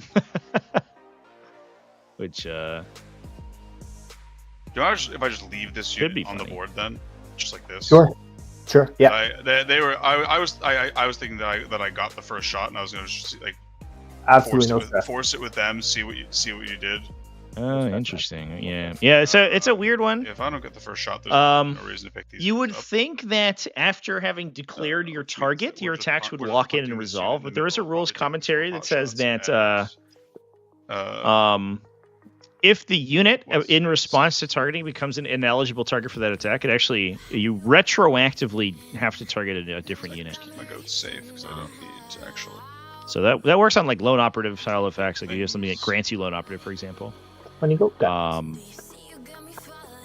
That is also baked into the verbiage of Sigil of Exigence, but that works across the board. So if anything moves you or repositions you or changes your opponent's range in response to targeting, it can potentially unlock your unit from being targeted, which is really weird.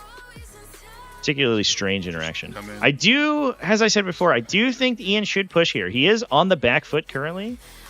He can kill a lot of Terminators when they come out, but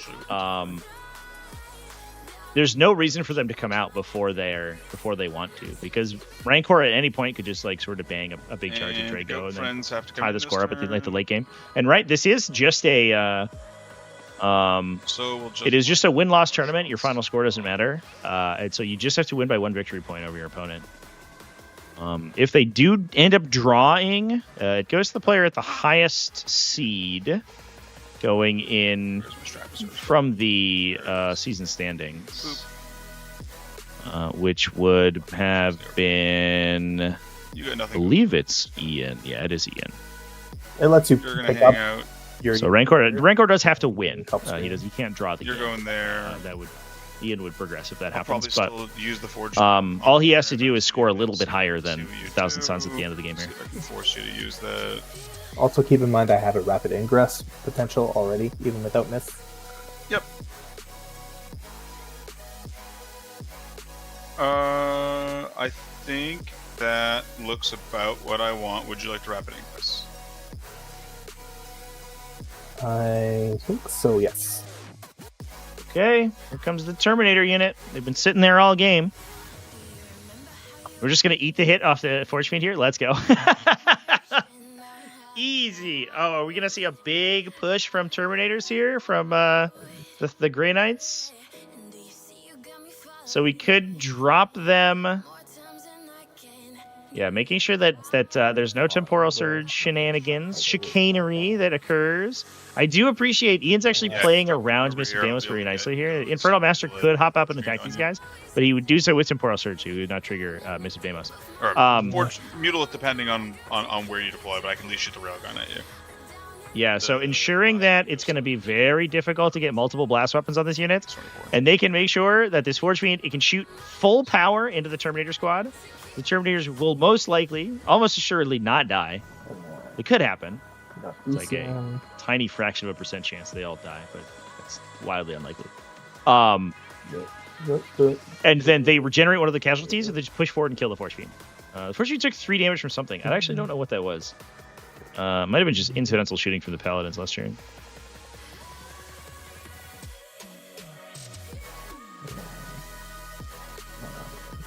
This guy's.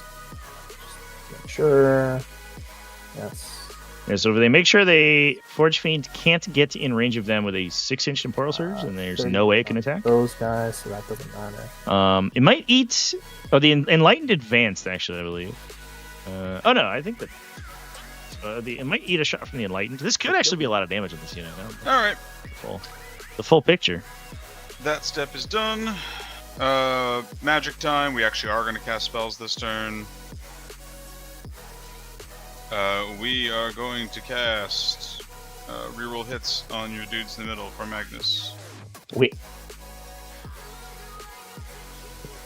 It goes off with a 9. I was expecting Ian to ask if his opponent wanted to deny there, right there. Would you like to use Deny the Witch? Yeah. Yeah, that's fine. I want full rerolls.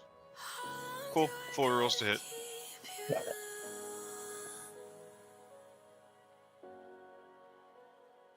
Magnus is then going to cast, I guess, just +1 AP, so you can't scam me. It'll go off with a 9. That's all I need. Okay. So No this unit scams. is also now +1 AP for incoming attacks. Sounds good. All right. We'll start shooting at you because that's all my spells. Actually, is that all my spells? Do I want to cast anything else? Let's move 6 inches this way. Let me just see.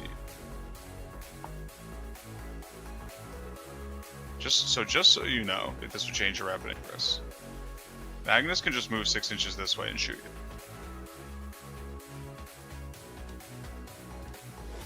you. Okay. So If that would change your rapid ingress, I'll give you time back. If that would change your rapid ingress, feel free to take it back. I can get another base on this side. How does this look?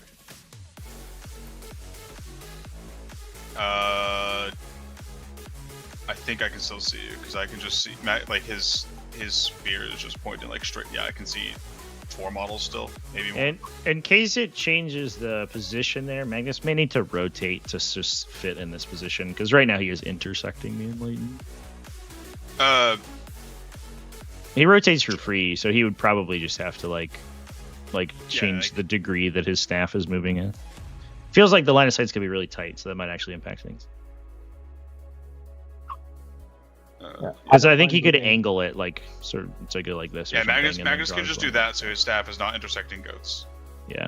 Just Yeah. put his staff in between. Yeah. He might need to be like here, so he's not in the building, I think.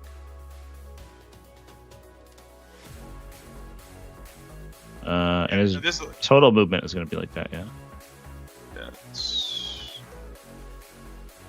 Oh, I'm on. we can do this. 6. I just put the time back is while you there. figure this out. Cool. Yeah, 6 is there. Okay. So And then... Okay, so I have a good amount of room then. and then I also potentially could. Yeah, the line from here looks like that to me, I think, or maybe a little bit farther out. If it's like this from the staff, yeah, I think it's like that. So I also potentially could put Magnus 6 forward and do that. The Or wings to spin the him wall. the other way actually, because that his witness Yeah. is on the building that actually. he's so big. Yeah, is that exactly 6? It's a little over 6. I gotta pull back slightly. Okay. Yeah, so if you drop that unit there, I'm going to be able to point Magnus at them. Potentially. I'm fine with him coming forward. I Potentially. don't want him to get me on the side. So whatever that line of sight looks like, if I have a little bit more room over here, I'll go in this direction. And now there's 3 Magnuses, chat. It's That- literally, he's if you moving wanna so move quickly forward, with then- Temporal Flex that he can. Like that over here. So you're good on that side? This- There's This after 650, images if you of want to him. move forward to get Magnus to shoot me. Okay. Sounds good. Then I decide if I actually want that. Tough part is that Magnus already cast all the rituals, so Ian doesn't have access to a plus cast, a ritual with plus to cast right now. So in order to make this work, he would need to max cast a temporal surge, or just hard roll a 6. I'm not thinking. Perhaps. No, that's what the rule of 3 is, chat. The rule of 3 is that you can have 3 Magnuses. Oh, we're at 4 now. What is happening? Just to be clear, for all the folks at home. Oh, sorry, I don't have a. I would color the original Magnus a different color just to make sure that we're all on the same page in the board state. But I actually don't have access to that on my my laptop here. Green lighting that as well. I think that's probably the one that I wanted. That is the safest spot. We're gonna go through all this chat, and then we're gonna like snake eyes the temporal search. I'm just outside of charge range. I'm so ready. So you have to up you down. My one complaint about the Thousand Suns Codex, which I think is generally very cool, is how inconsistent temporal search is. Because it's a 6-inch movement. Start of your shooting phase. If you max cast it, otherwise it's D6, so it's a 1 in 6 chance you actually get the. If I can do that with let's go ahead and cast the spell first. See if you yeah, we'll see if it matters. my Zangor Shaman. Okay. Goes off with a 9. Oh, that's a good roll. He'll push it. Cool. Goes off with an enough. And Magnus is just going to spin to the position that we were just talking about. Go like whatever is here or whatever where you can see them. The wing just has to go over the terrain entirely. I think you need it like there. Yeah, whatever the Whatever whatever the spot is. Yeah, he's got range and line of sight. Cool. It's up on the base. Look at that. That is a pixel worth of Magnus over the line. That's a grant line of sight. His 10th edition is a trip, chat. First things first. Exactly 1 iota of a miniature. The ones that can only see the dudes in the middle. These ones. At these dudes. Mm-hmm. Here are the bullets. 4s. Rerolling. Those drop. Bunch of lethal. And then these are going to be on 4s. Take 7 AP invuln damage 2. Take 2. Okay, 2 damage. You can't see your line of sight can't be drawn through the terrain. That is true, chat. So it'll shoot them. It can't be drawn through terrain that you or the target is not within or wholly within. However, we're not drawing line of sight through the terrain. We're drawing line of sight from this point of Magnus. So at no point does the line of sight here traverse through the area of the terrain feature. That's what people don't understand about that FAQ. I got that 7 question all the saves, time. AP4. But it just prevents you from, for example, if Magnus wasn't inside this terrain feature, from like drawing line of sight to his wing that damage. extended over. Essentially, is what that FAQ does. This Mutalith is going to fire his blast gun at them, or vice versa. He can't claim that he can draw line of sight through if he's only like 7 touching, shots. or if he's not touching it at all with his base. Rerolling. Drop 1. To be clear, chat, the interaction error was at I think Rancor had placed the Terminator unit, and then Ian realized that he could gain line of sight to it, and Ian elected to allow an audible on the position of the Terminator squad. AP3, correct? That was 2 and 1. that was a very sportsmanlike play from Ian, because I don't think the players had realized at the time the rapid ingress was occurring that Magnus could swing his staff around to get no line of sight. Obviously, he doesn't have to do that. He could have just taken advantage of the misposition. Sorry. But he did allow the what's take the back. timing on this? When do you have to decide that? Actually, no. You know, I am just. That is entirely up to the players if they want to elect to grant their opponent that opportunity. Let's see. And if you've ever played against Ian, he is an extremely gentlemanly opponent. I think that was a trip. Magnus 360 no scopes. You're on the board, only being harassed by goats on Beyblades. Yeah. For Dude, these goats, they spin to win, my guy. They just let it. What is it? Let it rip. And this is going to Let it be rip. on 2s because strength 11 and +1 to wound. And we're So the just gonna roll circles are to measure deep strike screening. So that's gonna be It's a measurement tool that Tabletop Simulator gives you access to, which usually, if both now. players have and that's one just a later. floating depth. like Yeah. wide access to reserves and 6 deep plus strikes, you will find that that a lot of those 2s. end up being created on the table. And because this is a And matchup twos. where both players have access to redeployment effects, both of them are going to be damage using them to AP1. pretty consistently. So this does tend to happen if one is playing with or against Grey Knights, or the Unbelievable Crystal guy as well. Okay. That's and all he's then shooting. Another one with the dev goes away. Cool. The bow goats in the middle are going to shoot them. I don't believe either of these detachments have access Should to do the advanced Forge charge. Fiend This next. is Grand Coven and Should do Teleport the- Strike Force, it's, so doesn't lose the blast. should not be any advanced charge happening. Forge there. Fiend. 5 shots, +3, so 8.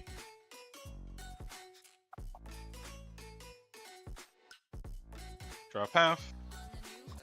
4 wound. AP invuln. Kill 1. Oh, Yeah, it definitely does happen that Do I damage myself? the boards get Sure pretty do. cluttered once you Wants to start die. start sort of trying to Bow screen goats and at you everything. now. One thing I have appreciated is this new tool that the FTC map base, shout out to Frontline Gaming, by the way, our sponsors for the Invitational, but also the new tools that the FTC map base has added, and I think the Hutberg map base added these as well, Alright, 2 saves. where you're able to just really easily create and remove these circles. These ones are from the Yellow Scribe tool, which applies them as a script to miniatures, but these ones you can just click to add or remove them. And last but not Which least, makes the removing them fire after you're done railgun at using you. them really easy, which is nice. It's- So that was not There you go. that was not as much damage as I think could have occurred there.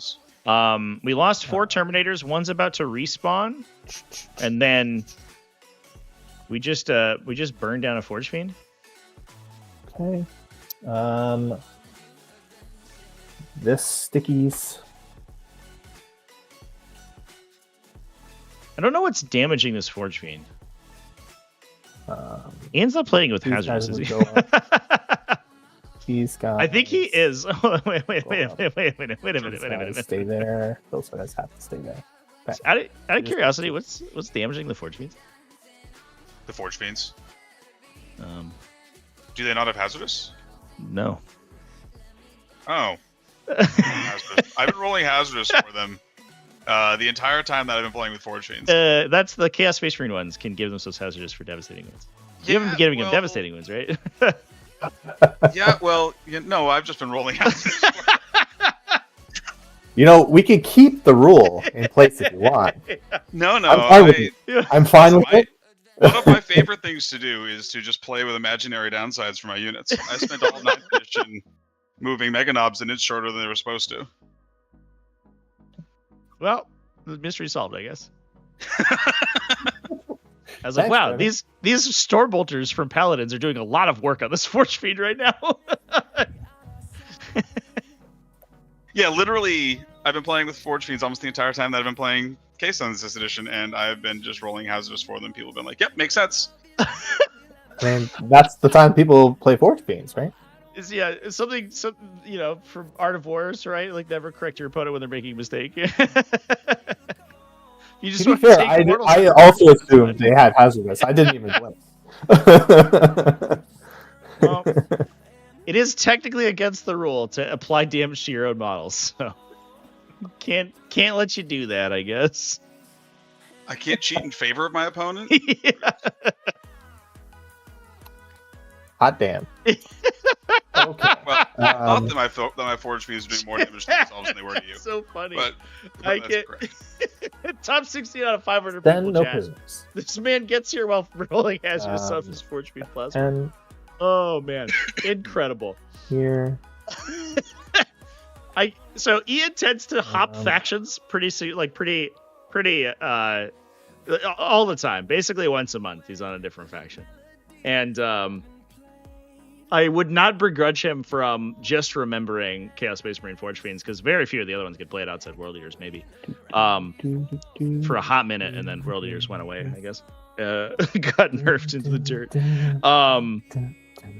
And so if 99% of the Forge Fiends you've ever seen in your life have been devastating hazardous, then I think that's that makes sense. That's extremely funny, chat. All right. Well, here comes these guys going into the Forge Fiend. That does make that kill a lot weirder. It's they do have to convert pretty highly there. You can use Psychic Dominion on anything. Shuffling up. As long as it is a Thousand Suns unit inside Grand Coven. So you can use Psychic Dominion to protect the Forge Fiend from the Nemesis Force weapons. If that's the case, there's almost zero chance these guys kill it in the charge. Looks like we may get a reactive move here from the Enlightened units. Bubbles look like if I run them backwards. Am I taking away my Makes bubbles? a kill on these guys a little bit tougher. It also could potentially make it so that they could Didn't pick screen a Drago Drago drop a little bit more easily. No. The downside is that they're mounted, so they have to He's go doing around the action. wall here. That's right. So unless they roll a 6 on a move, it's not likely to go too So far. as it is currently, you could get like a 8-inch charge onto Magnus, but you're not getting many people in if you do that.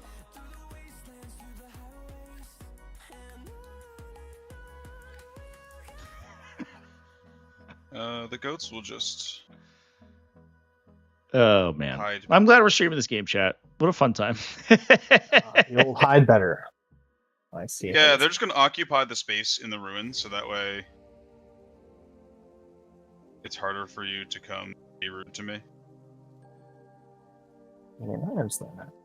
Because I think if I pull them backwards, I let you have too easy of a charge onto Magnus, and while that would be fun, and definitely accelerate the game. So keep in mind, I can charge and move around through here and come around this I side. know. Okay, just checking. It's one of those things where it's like I can pull away, but then I'm opening up a deep strike hole, Okay, sounds good. and like pulling away only even gets me to like here. So I guess I could pull outside of like pile-in range, but that's probably it. And then you can just charge the ruin at me.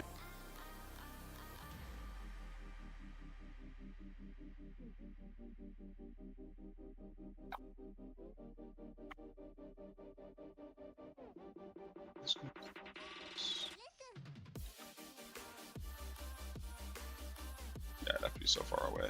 The best screen possible, actually.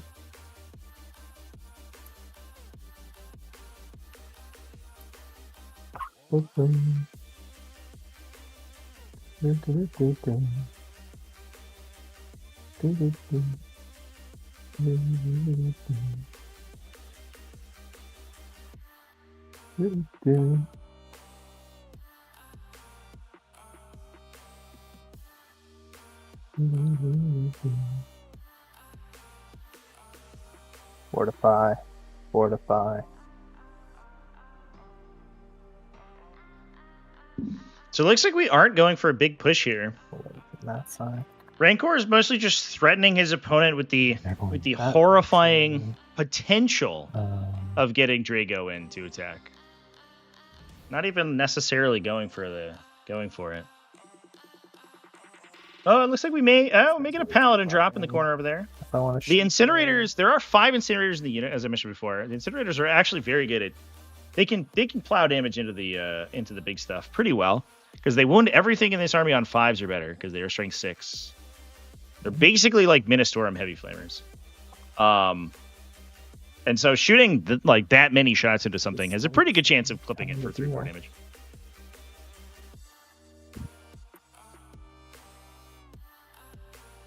Sometimes we see these guys rocking Psy Cannons as well, just to be able to sort of pile incidental damage onto your opponent. Probably the same. Because you can play more aggressively with this Sigil of Exigence squad than you can with basically any other variety of these Terminator units.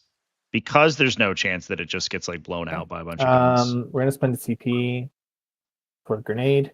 Assuming you don't want to wrap it, you can't wrap it in grass. Okay. Grenade into the Forge Fiend. Okay. 4 more Sick. wounds. That's a good start. Can't protect against that. Psychic Dominion. That's a regular grenade. It's true. I was just this is- that this guy guy's doesn't exist. popular. I was copy pasting him to see like what does the pylon look like, and I would have to be so far away from the Forge Fiend that like I don't think a 4-inch move actually does it for me anyway. Generators.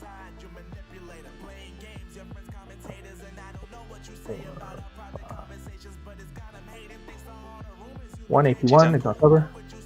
Or T9, T10. 1 AP1, ignore cover. We're good. Good. Don't forget they're -1 to hit. Yep. 1, 2, 3. I remembered it. 4.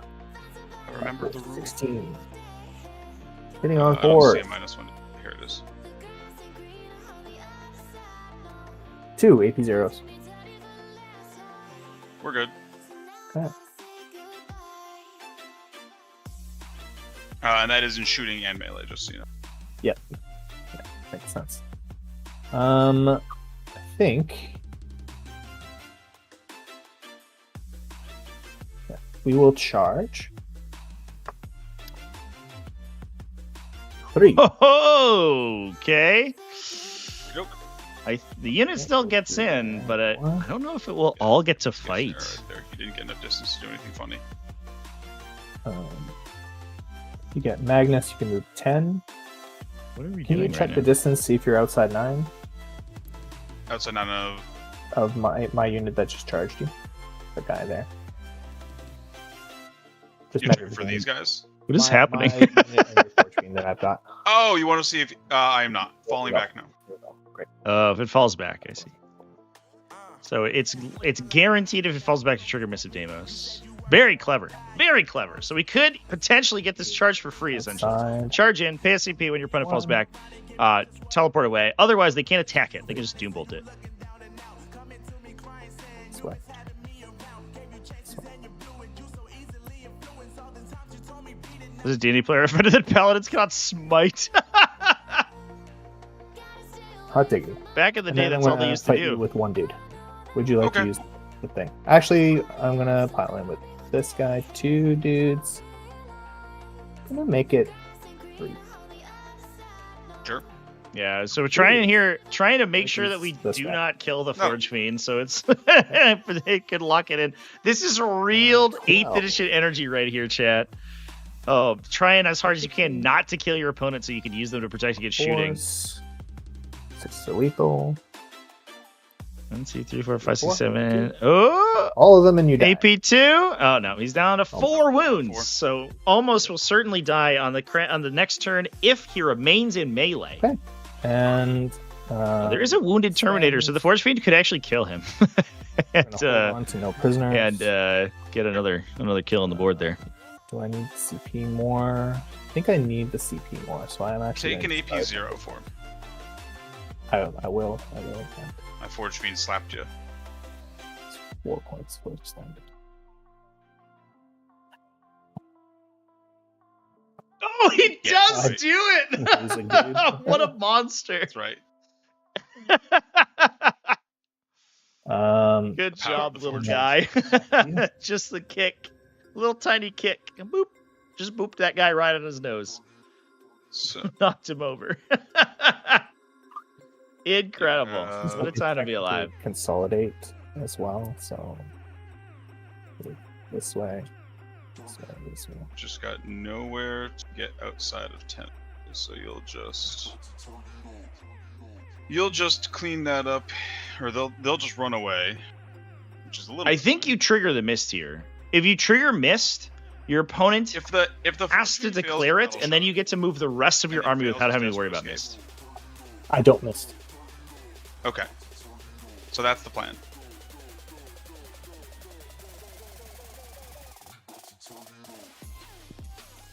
We have our course of action.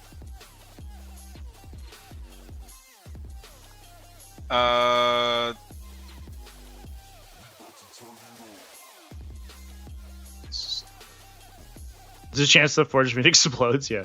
Maybe it kills a paladin on its way out, too. Forge non-lethal. Just to throw salt in the wounds. He's like, listen, I might be going down, but I'm taking you with me. Establish locus. The Terminators do lose lethal hits now. So there is like it's not a good chance, but there is a not unreasonable chance they actually just fail to kill it if it's like a Dominions here. It may need to test for Battle Shock though. That would have been. So it might not be able to do it. Could just. All right, chat. We have oh wow, a big upset has occurred. A live report from the front here. The other game that was ongoing in the Discord server, Ralben versus Enba. It was the rematch. Interesting story to that game. Ralben took that down playing Wind Rider Host, a really cool list. The stream of that original game is on the is available on the in my live tab if you want to go check it out from last week. That was a super clutch game between Warpbane Task Force and Wind Rider Host. Ralben took that one down 84-79. That put Enba to the the losers bracket. He beat Alakar or Derek Wenzel for a 94-52, big blowout there. However, Ralben was knocked down by Majunior 63-43 in the semifinals game, which put them back together in the losers round 2. Enba just won the rematch in a convincing 73 to 42, and that fire lots of bullets at them. secures him for the grand finals for the finals, excuse me, of Group D. So he's gonna then rematch Majunior and has the potential to win the second round and then get out of that game as well. So there's a chance that okay, cool. Enba The objective is sticky. loses the first time. I guess he hasn't played Majunior yet. Majunior has only beaten Ralben. So Enba could come back to win that group after losing round 1, which could be an amazing story if he's able to do that with Grey Knights, pre-Codex Grey Knights into Death Guard. We'll see if he has the opportunity to do it. It's going to be a tough matchup, but he could potentially make it work. I'm excited for that game. So we've got that score input and Projectimists. And we'll see when that one gets scheduled. Majunior, for those who don't know, he does stream on Twitch. So if I'm not able to stream his game because I'm streaming LSO this weekend, as well as Summer Slaughter next weekend, if I'm not able to stream his game, there's the Missive Damos trigger. So now there's no more Missive Damos for the remainder of the round. But we do preserve that Terminator unit, and they're going to get another Terminator back on Rancor's next turn. But Junior will be streaming that game on his own Twitch channel if he does do that. And he has all his games recorded. I just talked to him earlier today about getting VODs of all of his games because he's played all of his on his stream to get them up somewhere so we can link them on the invitational page. I don't need to worry about 9. But that's twitch.tv/Majunior03. MAJUNIOR03. They are already within 6 of Magnus. They are cool. 12-inch move.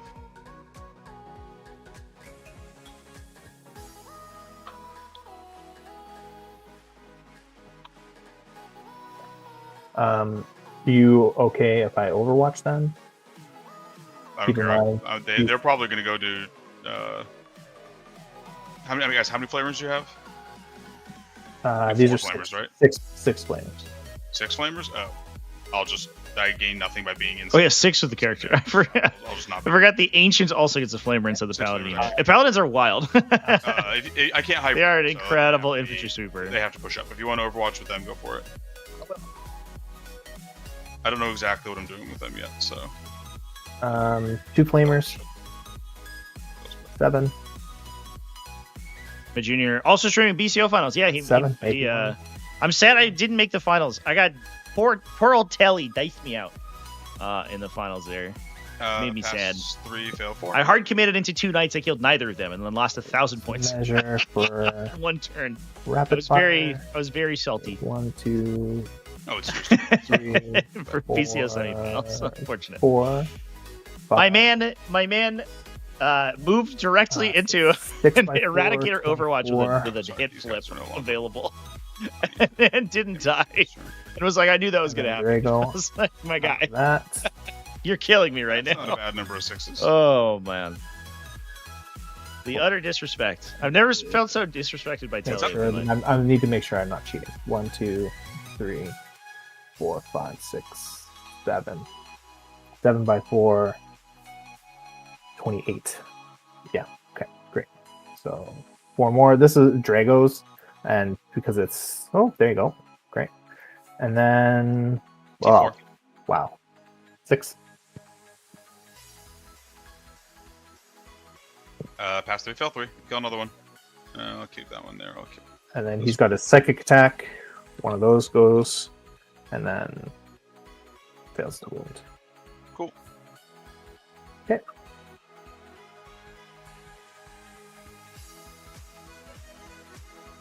Mutalith.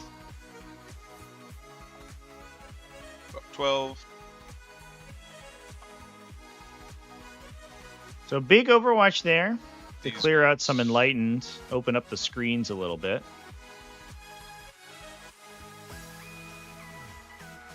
We have to keep in mind that this Forge Fiend cannot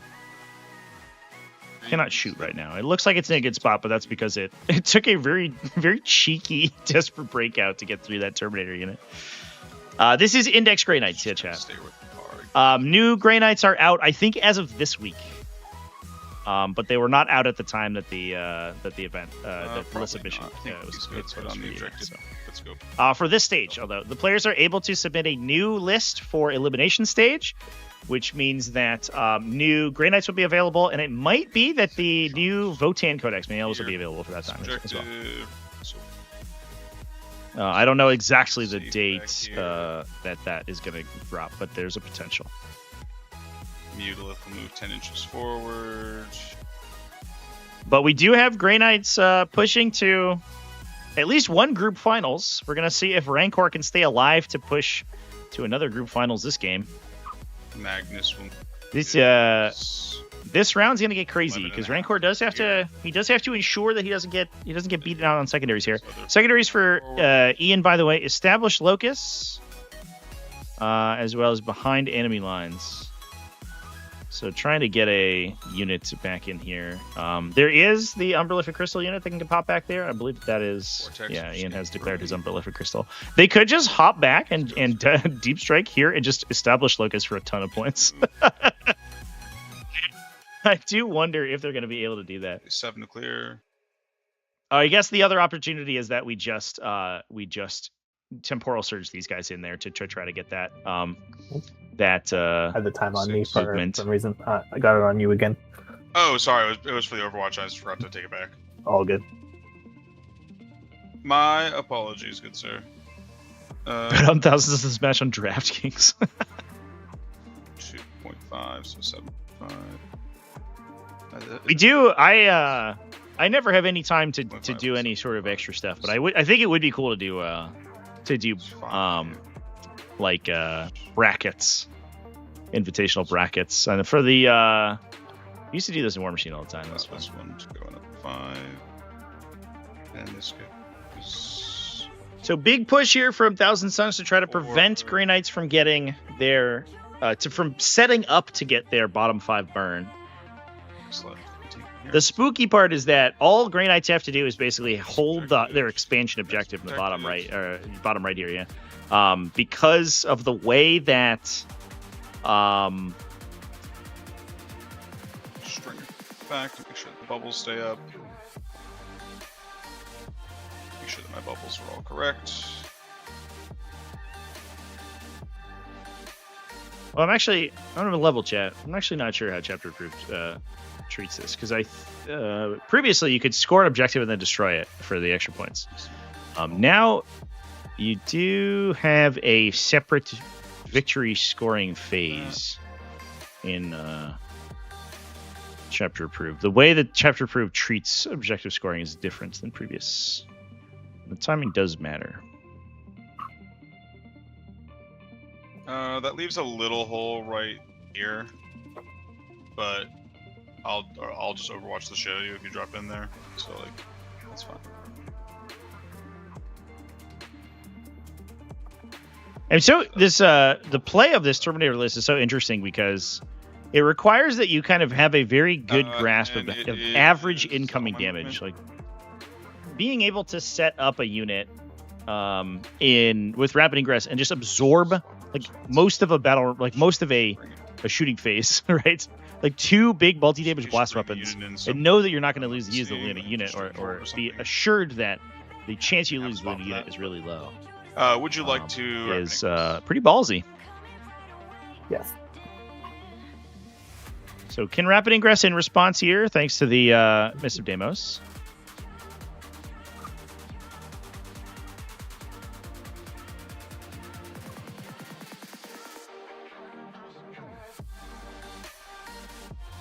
Okay, I think the way that Scorched Earth works has not changed, I don't believe. So the second player is able to score Scorched Earth, gain the points for it, and at the end of the battle, destroy the objective and gain the points for it again. I think you can double score off the objective, which is really powerful. Let me All right, dropping a Terminator unit on this objective to ensure that we hold it. Again, those guys are OC3, so they are incredible at holding down the objectives. The Mutilith bubble, so let's go pick his bubble. I think I got my own head there with the timing changes. So it should be that all Rancor has to do is burn this objective. Ian has basically one more full battle round to entirely push Grey Knights of this objective with all of their unengaged units. If he can engage everything and keep them in melee and allow no new units to make it to the objective with the available ability to perform actions, they'll have to go somewhere else to try to score that extra 5 points.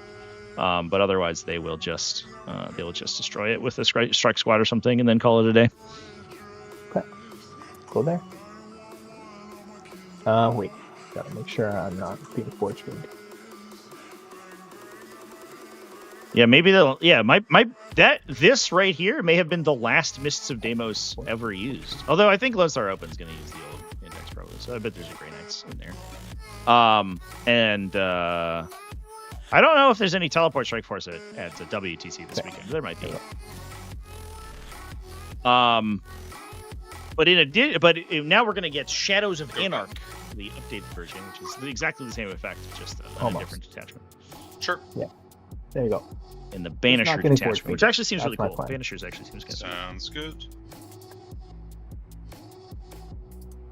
All my goats actually. Let's see. No prognosticated arrival though, which is a little bit. All my goats can see you, so that means that Magnus will kill these idiots in the wrong fucking order, but oh well. So I don't think.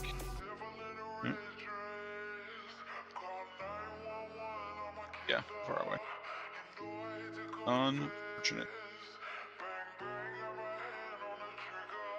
Which means that Pine is going to not. So now we have to decide where the Umberlific Crystal unit is going. Never brought in my uppy downy squad. Yeah, you need to do that. I think that's going to go in the back, right? Oh! They are actually required to come in, so. Whoa! This fucking middle board is chaotic. Are we going to the front here? We're not going to score behind with them? Interesting, because they could just hop back here, shoot this unit, maybe kill them. I don't know. It is 10 flamers, but they don't get the full rerolls. It's probably unlikely to kill the whole unit, especially if they true silver armor. This is a much more reasonable shot. However, you do then just trigger Sigil of Executions if they full commit, and then the unit just comes back next turn and does some heinous stuff. We'll see if Ian ends up doing that. I actually wonder if there's a universe where he simply puts them in the back quarter and then asks his opponent if he wants to go get them. Super fun. I could just put them back here, yes. Drop them in, score points. Mm-hmm. Yeah. That's honestly probably the best move. The Paladins, at least for the time being, the Paladins do not have an apothecary, so any damage on them is lasting damage. If they just get random like long range shots into the Terminators down here, it's most likely just going to kill one guy and then he respawns. But yeah, the drop down here does seem pretty good. Plus these guys are now on board, so it's very difficult to stop them from moving and temporal surging and towing this objective which makes things really awkward for Rancor because he now has to fortify that objective to ensure that he can score it bottom 5 and it doesn't just get inundated by Rubric Marines. So I'm not losing anything if you get cheeky with where you're moving to. The Paladins do have a little bit of an additional downside over the Brotherhood Terminators in that their objective control characteristic is not as high. They're only base OC1 instead of 2, so that with the Ancient they go to 2. Magic time. Which means they'd actually have to drop in and kill a bunch of Rubric Marines to take that objective away.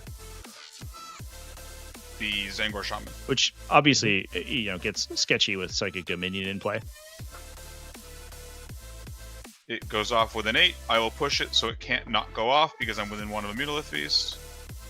It goes off with a 10. Cool. Full rerolls to hit on Drago. Magnus will then cast +1 AP at them. Goes off with an 11, plus 2 AP.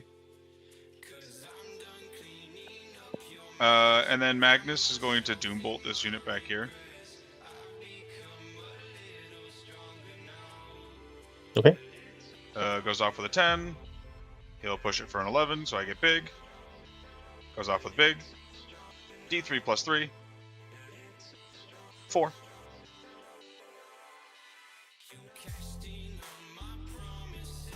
Well, Oh, and I owe you Mutolith Mortals from the Mutolith over here. Does it go off? It does not. I believe you still take the Battle Shock test, though. Yep, that's right. Mutolith Vortex Beast has a weird ability. Check. It pulses mortals, but then each unit in range of the ability takes Battle Shock tests. Yeah, just as each enemy within Which range of this could ability change is stratagem usage here. I believe that means Actually, could even mean that the Mutolith, if Drago's unit Battle Shocks, the Mutolith could charge and Yeah, take the Battle objective away. what about the strikes? strikes on. Battle shots.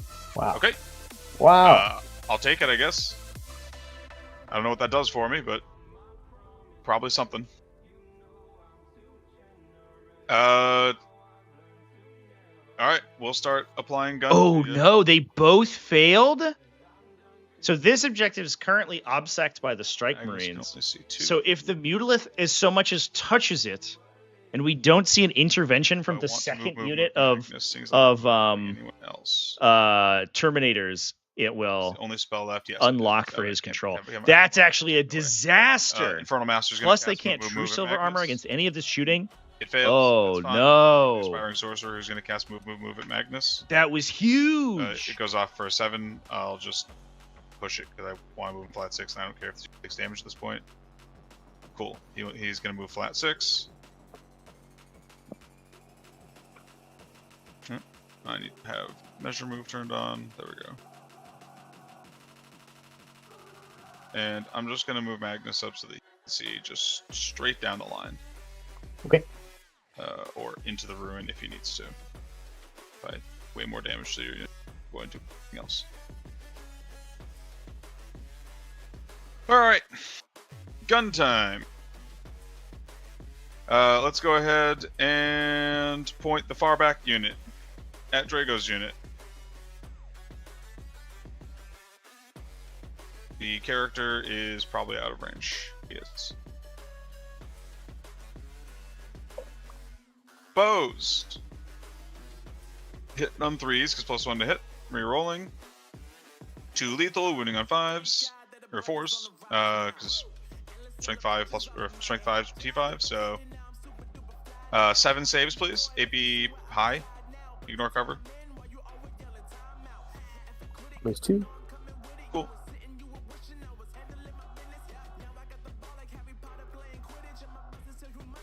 The next 3 bows. The Same full target. power bow goats chance. All of the rituals cast. Just knocking Terminators saves, down please. here.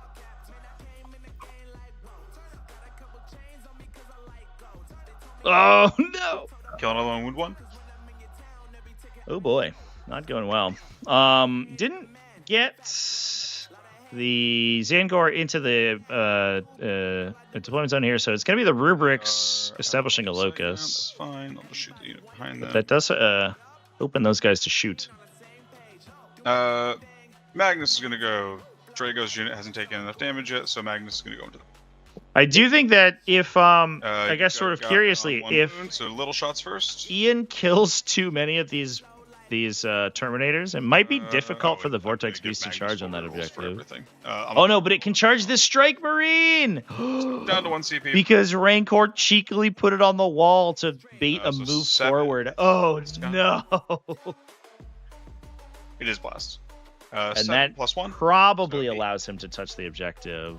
And it might even let him do so outside of where the Terminators could intervene. Oh! So- Alright, we'll see how this charge phase goes here, and then chat. this is 8 into. I actually think that Ian 5, is so not 3 allowed is- to shoot these grenades. That's going to be 2 dev and 5 on your invuln. Great roll. Kill Kill the the wounded wounded guy, and then I have 2 instances. 2 instances of 2 at the end. Yep. The 3 damage one for 4 shots. Yeah, important to note that devastating damage always applies at the end of your attack activation. All hit. You see some people. Whoa! Rolls. Terrible roll for me in there 3 on on your Magnus's gaze. You see some people take the mortal wounds immediately. That's actually technically not correct, which in this case might matter because it 3. will change how the. Yep. All right, try to go down to 4 Terminators. That's not great. The Mutal Vortex piece will go next. Blast gun. 8 shots.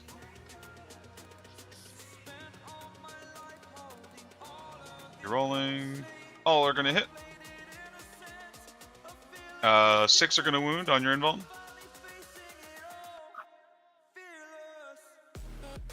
Yeah, that +1 AP is actually killing these guys right now. Because otherwise they'd be saving on 3s. Kill 1, and another. Kill. This is at Draco's unit. This is this Mutal. Oh,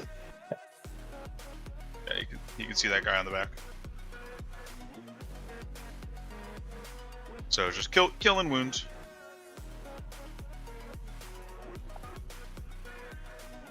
And then the other Mutalith, which can't see Drago's unit anymore, is just going to shoot the unit in the back. Blast gun, obviously. Max shots, +1.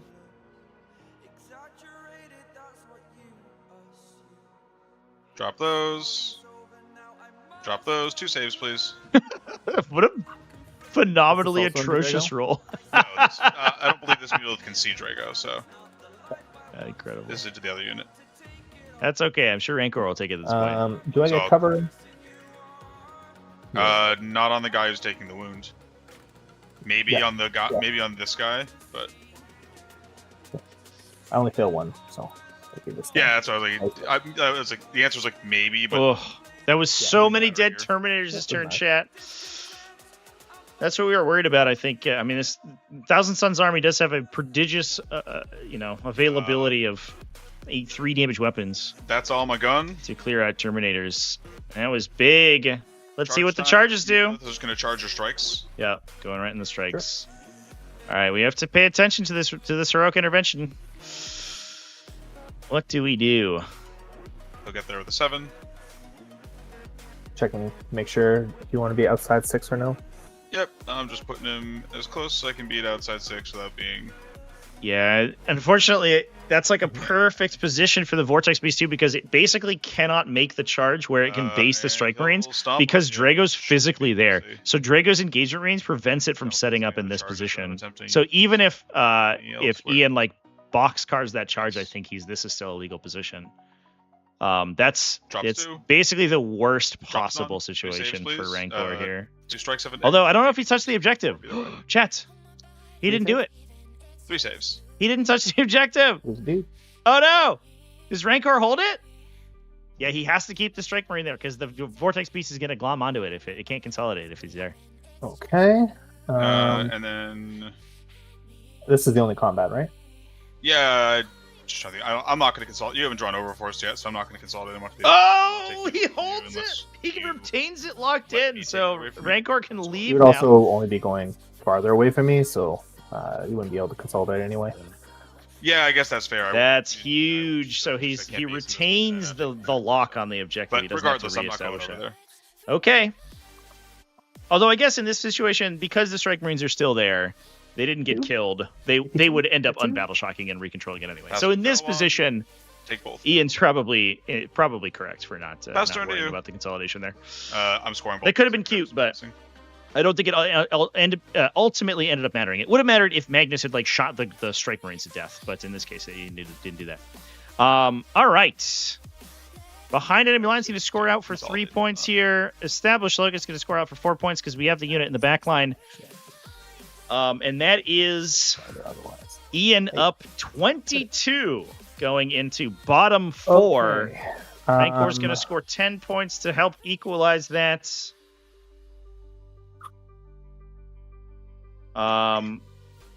It's just Hello, Drago. not a chance. Yeah, no cool place for the Terminators to go, unfortunately. So he's going to go up to 54 points, excuse me, because he holds 2 objectives. If I just stay where I am. I think we're about to put Magnus on an objective over here, and that's going to get a little awkward. I think what Rancor could do is just put a bunch of guys on this bottom objective and then hope that they don't all get wiped by Magnus. But I feel like Magnus is in I pressed the keyboard. I must just not have a relatively unassailable position right now. I'll pick these guys up.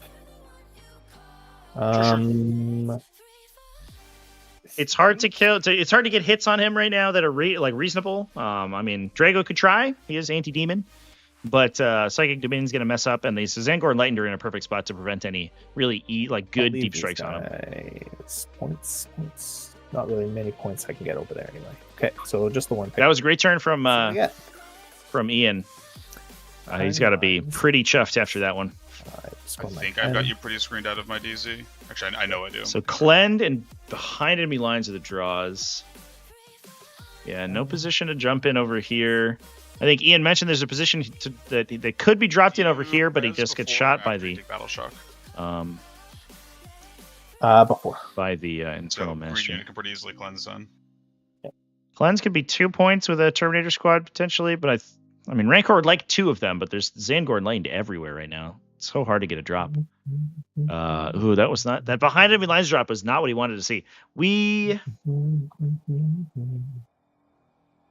We could see a drop from Drago, and then like he could just eat the Overwatch and then charge. Hit the charge. Oh no, excuse me. He can't do that because he cannot 6-inch deep strike and still charge. He can just 9-inch charge with requiring a 6 to succeed. So yeah, I think that Thousand Suns board control is really strong right now. I don't think that the Grey Knights really have any good teleports. Ian might be getting out of this losers round. I prefer tactical or fixed secondaries. Personally, I like tactical secondaries. I think they're cool.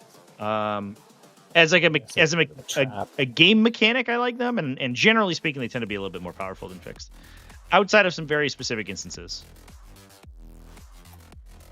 You can't burn my objective on your turn, right? Not with Magnus. So this would be 9. I mean, I can, but I'm pretty sure I can, but I wouldn't be able to do it and kill you. Yeah, this is 9 and 4 would be 13, and so then you can move another 3. I would say, unless you either have a plan, a very specific plan for fixed secondaries, or your opponent has an army that's like susceptible to fixed kill secondaries, so you almost 100% of the time you play tactical. If you just have enough, if you have a full Terminator unit on it, like you just saw how much fucking punishment those things can take. If you have a full Terminator unit on it, it's unlikely that I can push through enough damage to clear it and still have something there to burn it.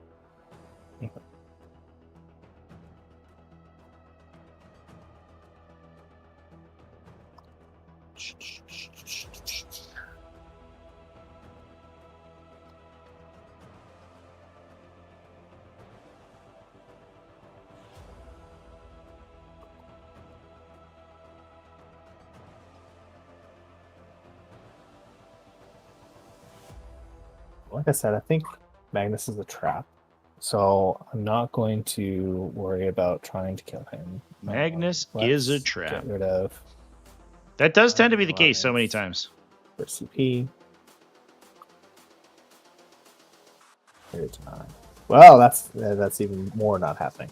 Area denial is the believe in redraw you, off man. You can behind kill enemy Needle lines. Magnus. What a Yeah, no sweat. joke. Sweat. Easy. Easy. It's simple. We kill the Magnus.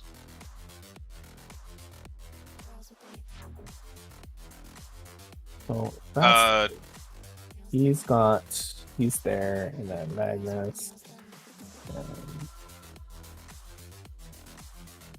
are you picking no one up this turn? Just these guys. Oh, just the 5-man Terminator. Okay.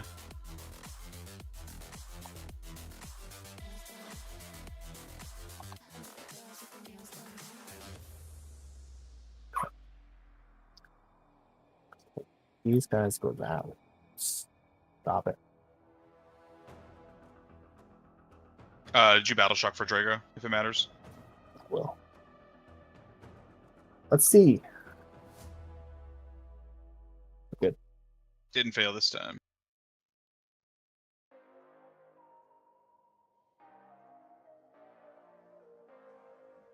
Kill the Enlightened.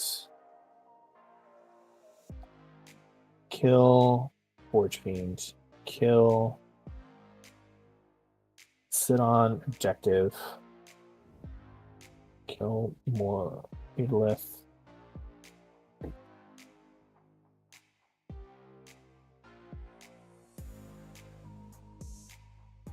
Time Magnus up. So what could we do here? So if Rancor is able to burn an objective end game, he score 15, so he'd be up to 69 points. Nice, let's go. He can get a cleanse. He can get at least one cleanse this turn, which unfortunately is only 2 points for him. Unfortunately, I think it's all the secondaries he scores. So that would put him up to 71 points. He's only 5 off of where.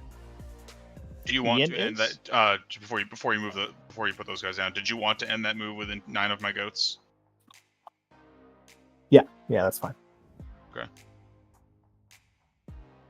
You can keep going. I'm just seeing what I'm seeing. Okay. Wait, this unit hasn't moved. I was spawning. Drago. I was Okay. spawning. Sorry, I thought you moved Drago's unit. Yeah, I was gonna say, they just set goats back will up not on the move. battlefield. That would be cheap. So at that point, Thousand Suns, I think, just win off passive scoring, potentially. If the max Grey Knights could get is 71 plus secondaries, the max they could reasonably get is 71 plus secondaries. Then Thousand Suns go to 76 off of passive scoring. They can attempt to burn on this objective, which is probably unassailable if they just ring it with multiple like layers of Zangor Enlightened. And then score any number of secondaries. We would basically need Thousand Suns to I think those guys have to go that way. prevent or fail to screen their burned objective, Drop them. which would get Breaking shit. Ian up to 81 points, which is like largely unassailable, as well as draw dead on secondaries. I think that's basically the only out that Rancor has at this point. That last push from Thousand Suns was so strong. Go for 9. Wow, on the objective. Right. And then these guys would have to come out. Ocean's 11 still watching tutorials. Watch how to for Tabletop Simulator. Super new, started about a week ago. Well, welcome in. Hope the videos were helpful. Hope you're enjoying your journey in Warhammer 40,000 so far.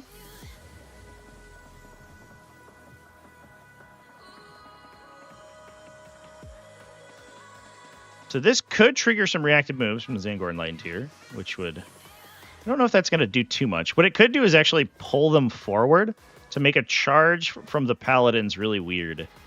And prevent them from getting to this objective. If they can get to this objective and basically like cement control over it, they might be in a nice spot. We would also need to see Rancor basically start flamering these units to death as well.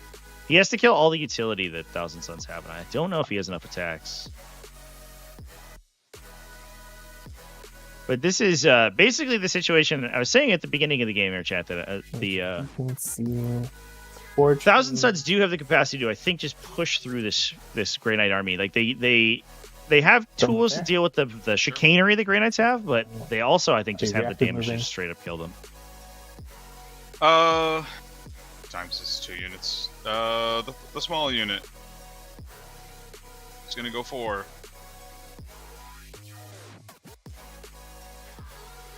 The big unit. It's gonna Oh, go 6. boy. Huge reactive move here. Are they going to pull back? Oh, okay, they are. Yeah, so that should, if... Where are the incinerators in this squad? I think they're in the back, unfortunately. They are. Oh, no. I guess we're just going to try to kill the Forge Friend to prevent it from pushing this objective. But I think the hope would be that we maybe get those guys at the Terminators or something. The sketchy part right now is that there's so much utility remaining for Cool. Thousand Suns that they can just declare all the actions they want next turn And then to score points. They can complete their malefic rituals. lots of range. And just pushing up to stab a Vortex Beast. Yeah.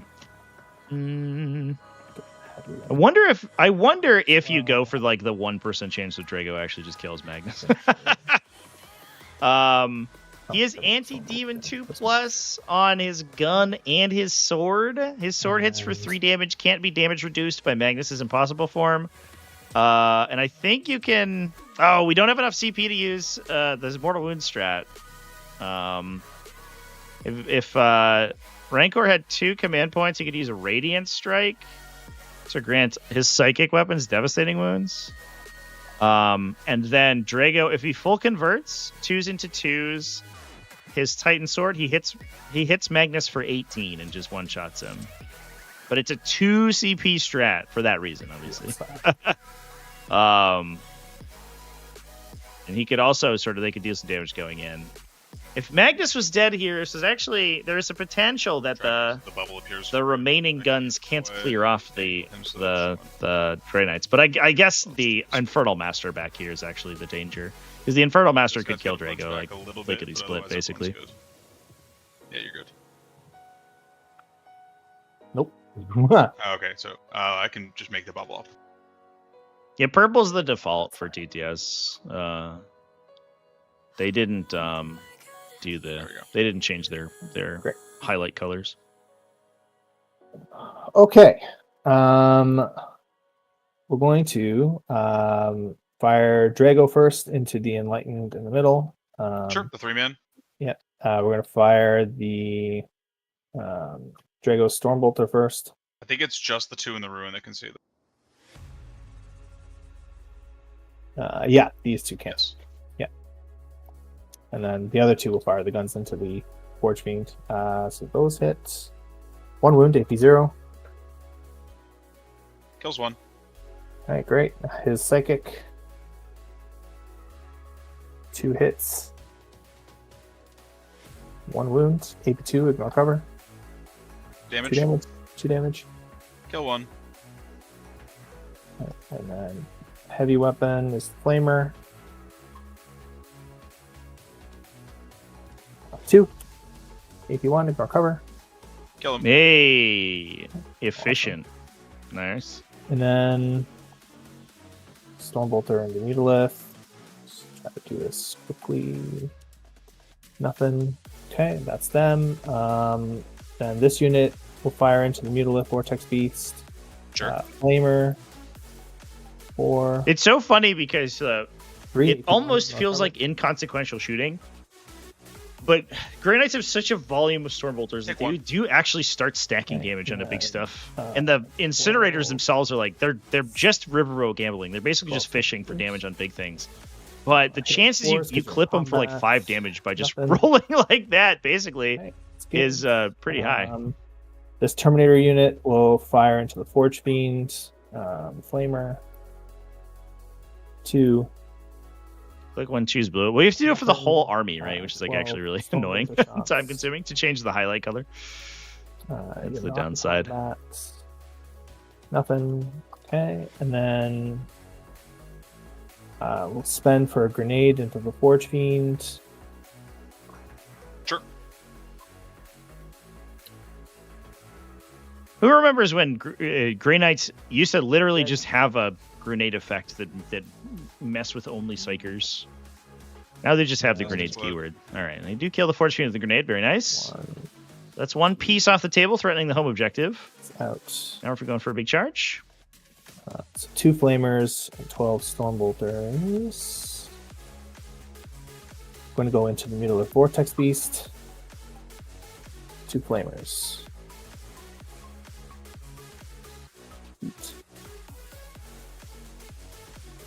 3 AP1. Recover. Well, take 2. 16. 2s. 1 AP0. Get cover.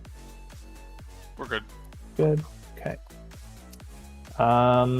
Charges. Drago will charge the Mutilith Vortex Beast. Sure.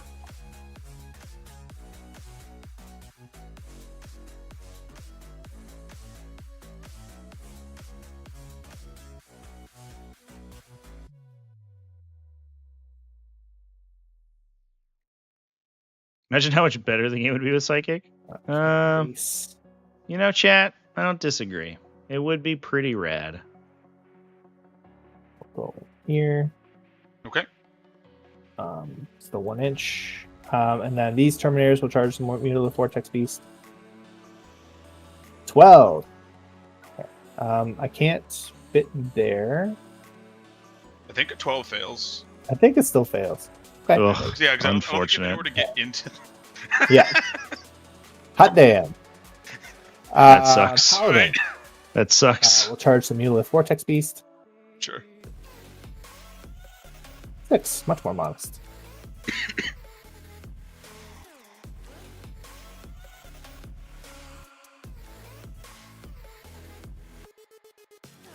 Okay, you're going to be able to I'll do start this getting regardless. rid of some of these auras for you. You want the Magnus aura, obviously.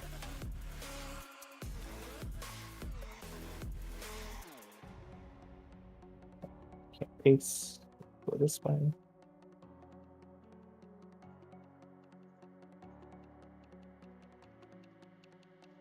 I don't know who this bubble is coming. There are just some phantom bubbles on the board.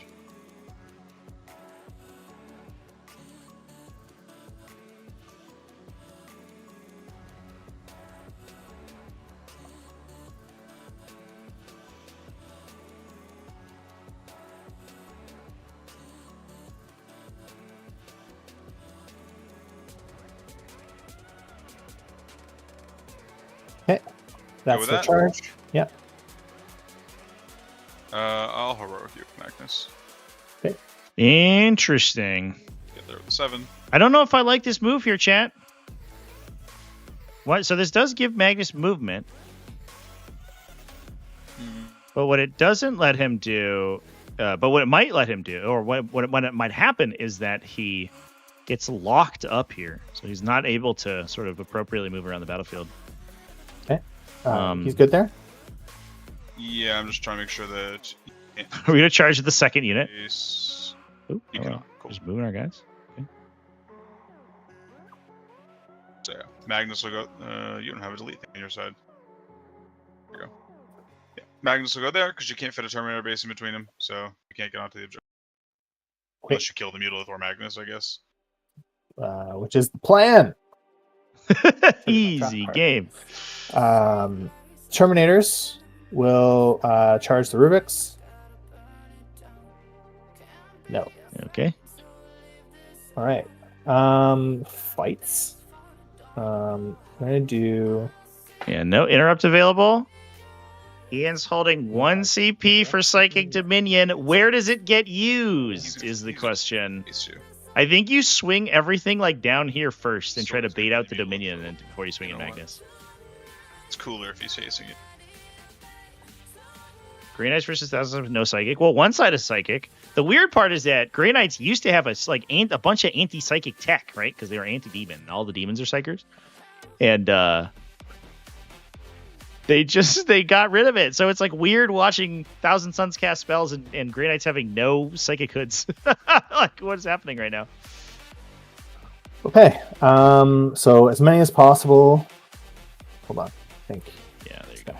Here, because he's not technically base to base. We're gonna put 4 into Magnus, and then the rest will go into the Vortex Beast. Sure. I'm going to use Psychic Dominion on the Vortex Beast. Psychic Dominion on the Vortex Beast to try to keep it alive. Start with the 4 into Magnus. It's 16 attacks. Now watch Magnus just accidentally die here. Ready? Could you imagine? 2s.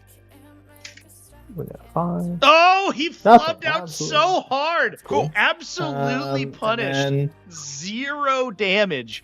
Failed to wound every time. Are you kidding me? Catching my breath here. 1 sec. 1, 2, 3, 4, 5, 6, 7. Oh boy. 28, 29. We do have the Grandmaster in here as well. It's got an extra attack.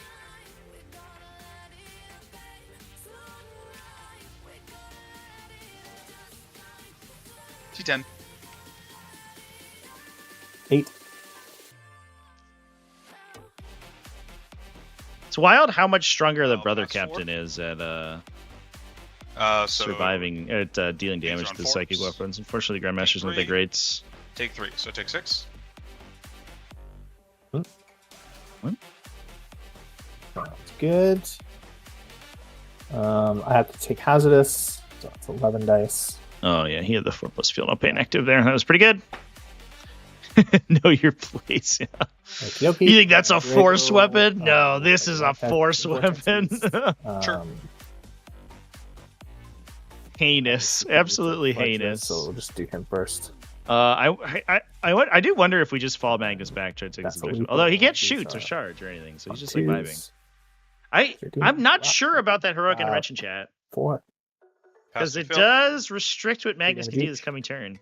Oh. I think Ian is just sort of assuming that he's going to kill the Terminators. Take but 5. Magnus obviously can't shoot them right now, Okay, and then and Two holding this more, objective 3 doesn't do more. that much because it can't score more than 10. So get charged. it just, I guess, prevents area denial, but 52. I don't think that was happening anyway. So you fail That's one. going to be a command point. Take both.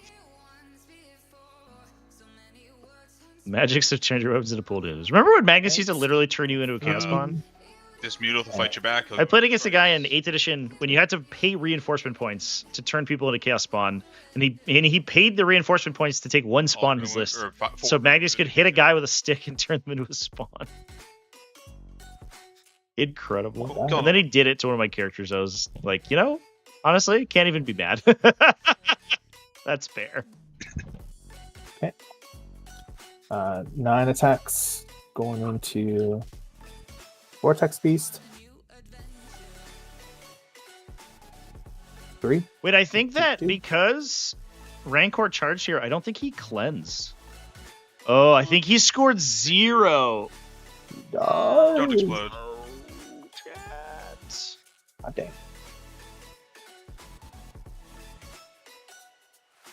Killed the Vortex Beast, yeah. Very nice. Oh, but I think this is a 0 turn for him. Yeah, this isn't what we needed.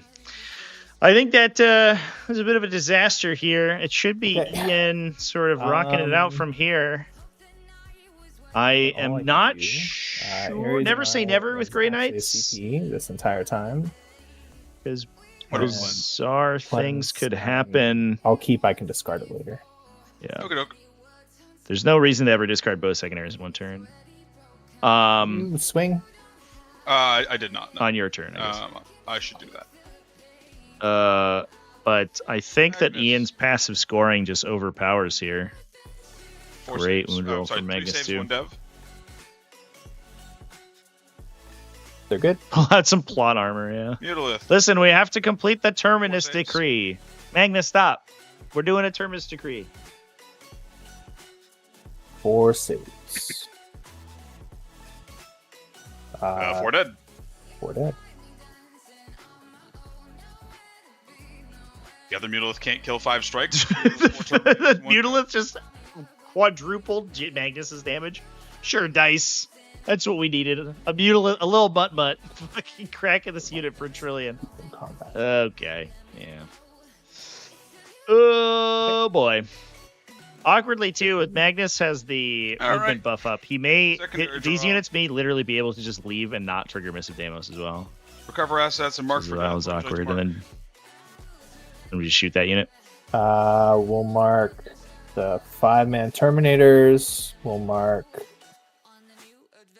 Who remembers when demons used to get plot armor against Grey Knights in 8th edition? And The 8th edition code, 5 Grey Knights Codex is wild. objective. Basically, Or the Demons Codex is wild. Both codexes are wild. the strikes and the paladins. Grey Knights did will Sounds Grey not Knights did a 1 wound smite every time they And cast. This unit still hasn't used. But it was Sigil max. thing yet, It was correct? always max damage against demons. It was always 3 wounds. But in response, demons got a 2 CP strat that said if they ever got killed by a Grey Knight, you could pay 2 and regenerate the whole unit. It was wild. That matchup was insane. It was actually demon favored, which is bizarre. But the theme was kind of on point because the whole idea was that Grey Knights are only dispatched when the demonic infestation is at its strongest. Ooh, actually, no. It's only range attacks. So if I just stay in melee with you, don't get to use it. Exterminatus our location. We're forcing a draw. Indeed. It's gonna shuffle. All right. Is there a way out here? So Ian scores 10. Yeah, it's that now. My 1 CP is going to put Magnus into dev wounds. Okay. Just to get a good picture of ourselves here. So he's at 76 right now. He's your recover assets, march for death. Recover assets. I am challenger for this turn. You are indeed. Oh shit. Recover asset. He could max out his recover assets by performing the action in his opponent's deployment zone. Is that worth more than attempting to fight for the objective? Because Steal your guy. I'm gonna steal my guys. This squad will up 6. I feel like it might be. Demos here, that's fine. I'll burn your home. No miss. So he could potentially in this board state, I think he could probably outstrip it so that he can't possibly lose. Because if he gets his gamma marked for death, right? This That's needle 2. is going And he can to get just 5 on go back recover. on the And objective. 5 for a burn, which I think he can prevent from happening Actually, I'll entirely. just keep, If all he has to do is basically run yeah, I'll keep it. this enlightened unit out here, and then put this enlightened unit in the back, and then ring the back of it with the Zangors. If you set it up so that no Terminator can get within 12 inches of the back unit, then the only way the Terminators actually get to grips with the unit performing the action is if they hit the front one and clear them, and then also get enough OC on the objective to contest it, which is very difficult. And you can make it almost impossible, I think, with movement and temporal search. Do any range attacks at them. So if he gets that off, right, and that would be 15. He could get 5 on recover assets, so he'd be up 81, 86, 2 for March for Death, 88. Rancor would need to score a 34-point round 5. He could, if he got super lucky. I don't think there's any way he could do this, but he could score That should be good. all right, there's 2 CP remaining. All right, they moved. You moved. He's If- dead. You guys are staying where you are. If Goats. Ian messes up and Five. doesn't screen his home objective and gives a Mists of Deimos into a rapid ingress in the back line, Rancor could try to burn his home for 10 There. points and potentially get a 20 on bottom 5. Does that get me? That would get him to outside of that? 74. It He'd does not. still need 7 he'd still need 7 points, I guess, to make up the So difference. goats instead. Right? 81. Oh, no. 80. What did we say? 88. He would need 14 Yeah. points to make the difference, which I don't believe that there's a combination of secondaries that scores 14. So I think that Ian would just win if he's able to burn here. So goats instead. Go. This is first round of Challenger, yeah. So he could get 3. He could get 3, which could shore things up. I'm not. Or give him the extra movement to make some stuff happen. I don't know. Oh, he could burn home. Actually, if he draws, so it could make him down to Challenger.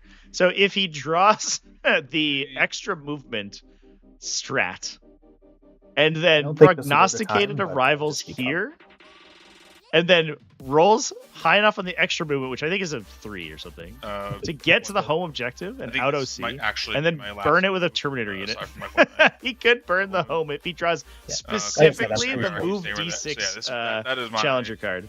That is my last move. Magic time. The goats are going to tell themselves to move twice. They sure do. That's the out. Rancor has, I think, exactly one out, and I think that's it. That doesn't get him all the way, but it gets him most of the way there. And it gets better if Ian biffs his marked for death. I just want to keep these guys in this objective just in case it goes poorly. Magnus is going to point at Drago and go... Oh, and they're my gamma for what it's worth. These guys are marked. Oh, Yeah. I thought you marked everyone over here. Who's These not marked two- over here? So not the strikes and not the paladins. Everyone else. is The not. strikes are my gamma then. Yeah, Okay. that's a Magnus is going to a point easy at pickup for Magnus if he Drago and tell him doesn't have to, any other good options. Yeah. Got this guy lined up too, so I can rerolls, Doombolt, and another one. I physically can't pull out a line of sight of Drago unless... Yeah, that's fine. Yeah, he's going to say... No, I'm going to cast from the Shaman first. Shaman's going to cast rerolls. Shaman's going to push it. Cool. Rerolls to hit on Drago. Magnus is going to Doombolt. Magnus will push it. It goes off. You take 5 mortal wounds. Feel the pains. And then... 4. So I'll kill one, kill another. And then Magnus will +1 AP them. It goes off with a 10. That's all I need. So that's fine. And because the Mutalis's ability just goes off at the end of the movement phase. Alright, you take D3 mortal wounds and a battle shock on them. You take a mortal wound and a battle shock on the Terminator or on the Paladins. Okay. One of those, and then battle shock. You're good. Cool. Gun time. This unit firing here. What's your AP? AP. 1, most of it ignores cover. Sword for cannons 2, Aspiring Sorcerers 3. These guys probably have me anyway. Yeah, I've got a lot of guns lined up on you. Here, let's see, Does this just- matter if you kill them? I think is the question. I think probably not, because you're gonna get your points either way. Yeah, go ahead. Sounds good. 8 flamers in the unit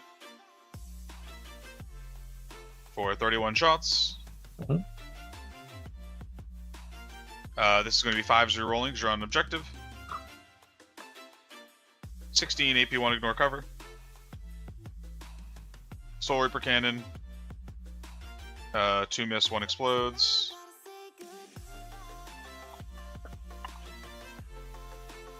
Three more. AP2 ignore cover.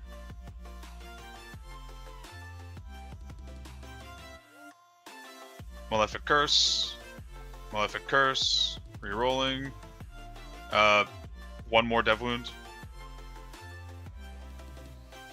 And the Sorcerer is using his Super Saiyan ability. Sorcerer's popping Finest Hour. Drops 2, but 3 explode. He's strength something with this. I was forgetting to use his ability for the longest time, so I don't have it actually missed yet. +3 strength and attack, so he is strength 9. No, strength 8. 3s. That's going to be 8 AP1. And he's roll damage 1 as well. Do I have cover from that guy? Yeah. Yeah. I don't Yeah. believe the character gets ignore cover, so yes. Okay. So I'm good. Yep. Zangors are going to shoot you.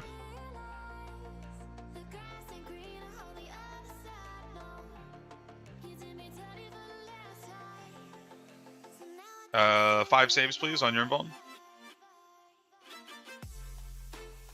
Alright. Kills the Terminator. And the leader man, 2 shots. 1 hit. No wounds. I have a dude. Magnus is going to put everything into Drago. Yeah, if your time runs out, you can't make any more It's gonna be voluntary shots. actions. So You you have make no bonus attacks. AP. You No. just make saves and battle shock checks, and you Bonus pass AP the Yeah. on- That's all you do. I did cast bonus AP on you. Okay, cool. Go ahead. Cool. 5 minutes to resolve the turn should be twos fine. drop. No reroll wounds this time, so just 1 dev and 1 save on your invuln. Okay, so he dies. That's your bonus points. The dev is later. Max shots with the blast gun. 3s. All hit. That is going to be 6 saves on your invuln, and 2 damage, 2 devs. Cool. Drago dies. So marked for death is going to go R.I.P. Back in the warp where he belongs. Of course, my for assets. Yeah, that's just not happening.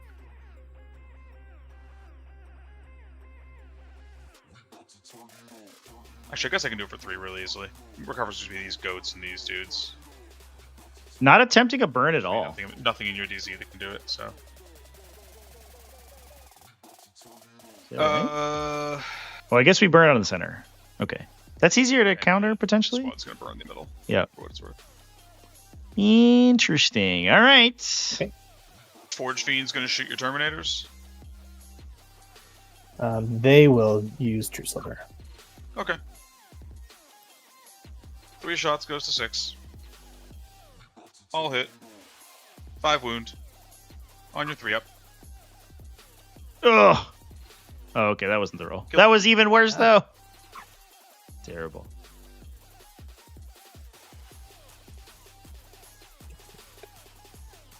Mutilus going to fire a blast gun at your strikes.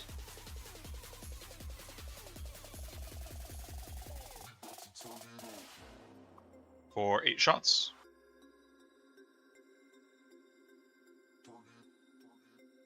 Wow. T4 on the strikes. Yep. 6 saves, please. AP2. I'm in cover, so 3 ups. Kill the squad. Jeez. The Rancor's dice are not helping him here. He's rolling And then it's atrociously. a fight. I guess I'll charge your Terminator and Arthur man with my Rubric squad. They pass with the Oh, when he makes the charge. past time you to start fighting. I'm just gonna go pile them in. Nothing that you're doing over there matters. They're just getting over here. No. They take the objective for the absolute BM here. 1.4. Oh my god. Go here. Chance. This went so poorly. That last battle round was exactly not what Grey Knights needed. Everything Nice. went south for them. Because he's going to score 5. 10 if he burns now. There's basically no way that Rancor grabs the home objective back. Attacks just do. And he doesn't have enough units to cleanse anymore. So he has to get rid of that too. Oh, chat. How many saves do I owe you? Heartbreaker. So He's playing uphill, and he did have, I I think, the best seats to do so. It's just such a saves. difficult matchup, Mutilate. and he was in such a difficult position. I No, definitely no, don't think Rancor made any Ciao. particularly bad plays here. Fail 1. This push to the center is maybe a little late. I don't know. But and then it's tough. 16 on to Magnus. 2s, 2s, B3. Take 1. Down to 14. Okay. Yes. I'll take the time back. Magnus will hit you back. Yeah, the Grandmaster, so you can't pull away. 4 saves, please. Or, yeah, 4. No, sorry, 3 saves and a dev wound. One Kill 2. die. And the Mutilith. 2 1. Oh, Has to be One this. save. One save. That's different from last time. Well, he's bracketed this time. Also, I rolled almost all 2s and 1s. Saved. Oh, I gotta do my fight down here.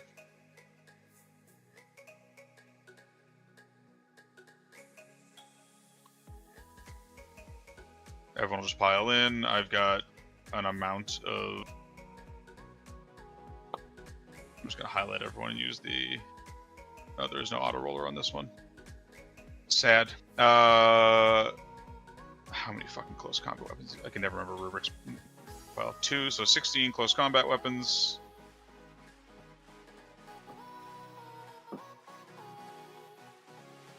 Eight saves. That's nuts. Okay. Oh, I'm sorry. What a It's not gonna roll be that 18, was. It's 9. Straight up do 2 damage with the punching melee attack. One more no AP save. Good. And then 2 Sorks go in. Firing sorcerer. Yeah, I think they could roll together, actually. I think they're the same. 2 AP Yeah, ones. same. Stats. Yeah, kills him. Goes down. He dies. Oh, boy. So that's Marks for Death out for Max That's here. everyone. Recover assets for 3, so that'll be 8 points in secondaries. Burns being attempted. There's Rancor could try to stop it. I don't think he could prognosticate a Burning drop in in the here. middle, It doesn't and I'll pass through look. He might be able to. But I don't think he does it with well enough Even to if I actually take kill these guys, it. The Vortex Beast, and these guys are 10 OC plus Magnus is That shot. 16. I'll go over. So Rancor's he's holding 1, so he'll score 5 at the end of the game for sure. He could grab a second one to hold 2 if he takes the middle, but he would have to burn it also. So And he only has 2 you units. are I don't know if he's gonna gonna do it. Up for burn. So that's your score. Cleanse is not happening. When for mistake, you should have picked So- Death Cards. So true, chat. Most I can What a get state the game is in right now. is this, because I get 10 max, right? And then even if I get 5, 5, 3, like this is like the best that I can do. Oh yeah, no, I So the turn that I basically clipped Drago's unit. I was like, I'm pretty sure that's Yeah. it, but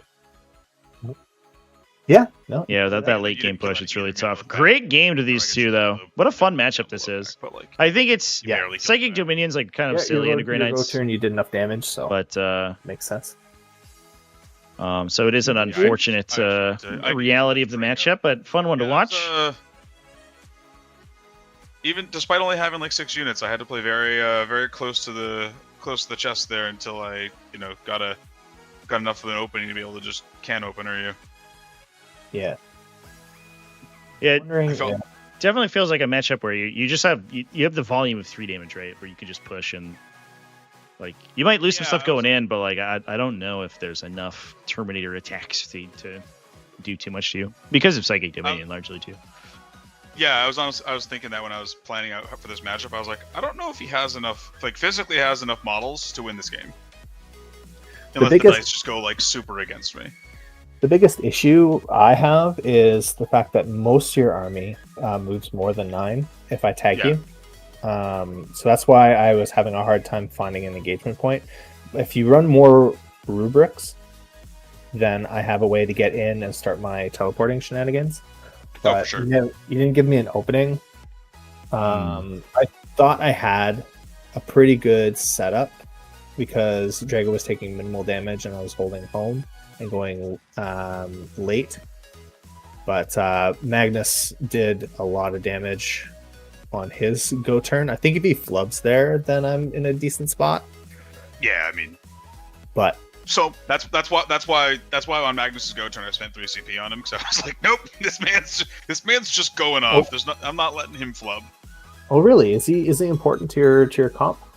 Magnus the Red, yeah. Just a little bit, Interesting. I've never heard that before from a Thousand Suns player, to be honest. Listen, I think I made the mistake of just letting you in here. I could have spread out a little bit more, and then just. I was very surprised you gave me this Terminator brick. with the rapid ingress. Yeah. Well, the idea was I was trading with the Forge Fiend, and then your Forge Fiend healed. But I think I didn't switch gears once we decided what was going on with because I'd already committed in my head. I should have changed tax, but Yeah, I because still needed to Magnus, deal with him. Magnus swung down into that unit, and still killed like 4 of them.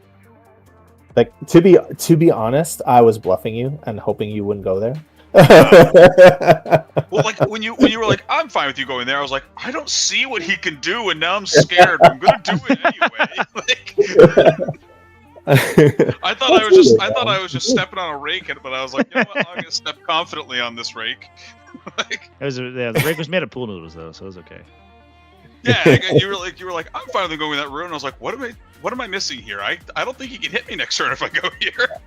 Because the big thing was I needed to deal with the Forge Fiend because then he could push towards my home objective, and I need to hold 2. Yeah, in turn 2 when I brought this thing out, I was very surprised that you didn't just walk out charge. I thought when I put that Forge Fiend there that I was losing that Forge Fiend, and I was trying to trade it for that Terminator brick, and I was gonna be happy with that trade. The Paladin. The Paladin? Yeah, like I mean, I guess I didn't realize that was your sigil unit. I thought it was but I was surprised initially that you didn't just like go for it right then and there.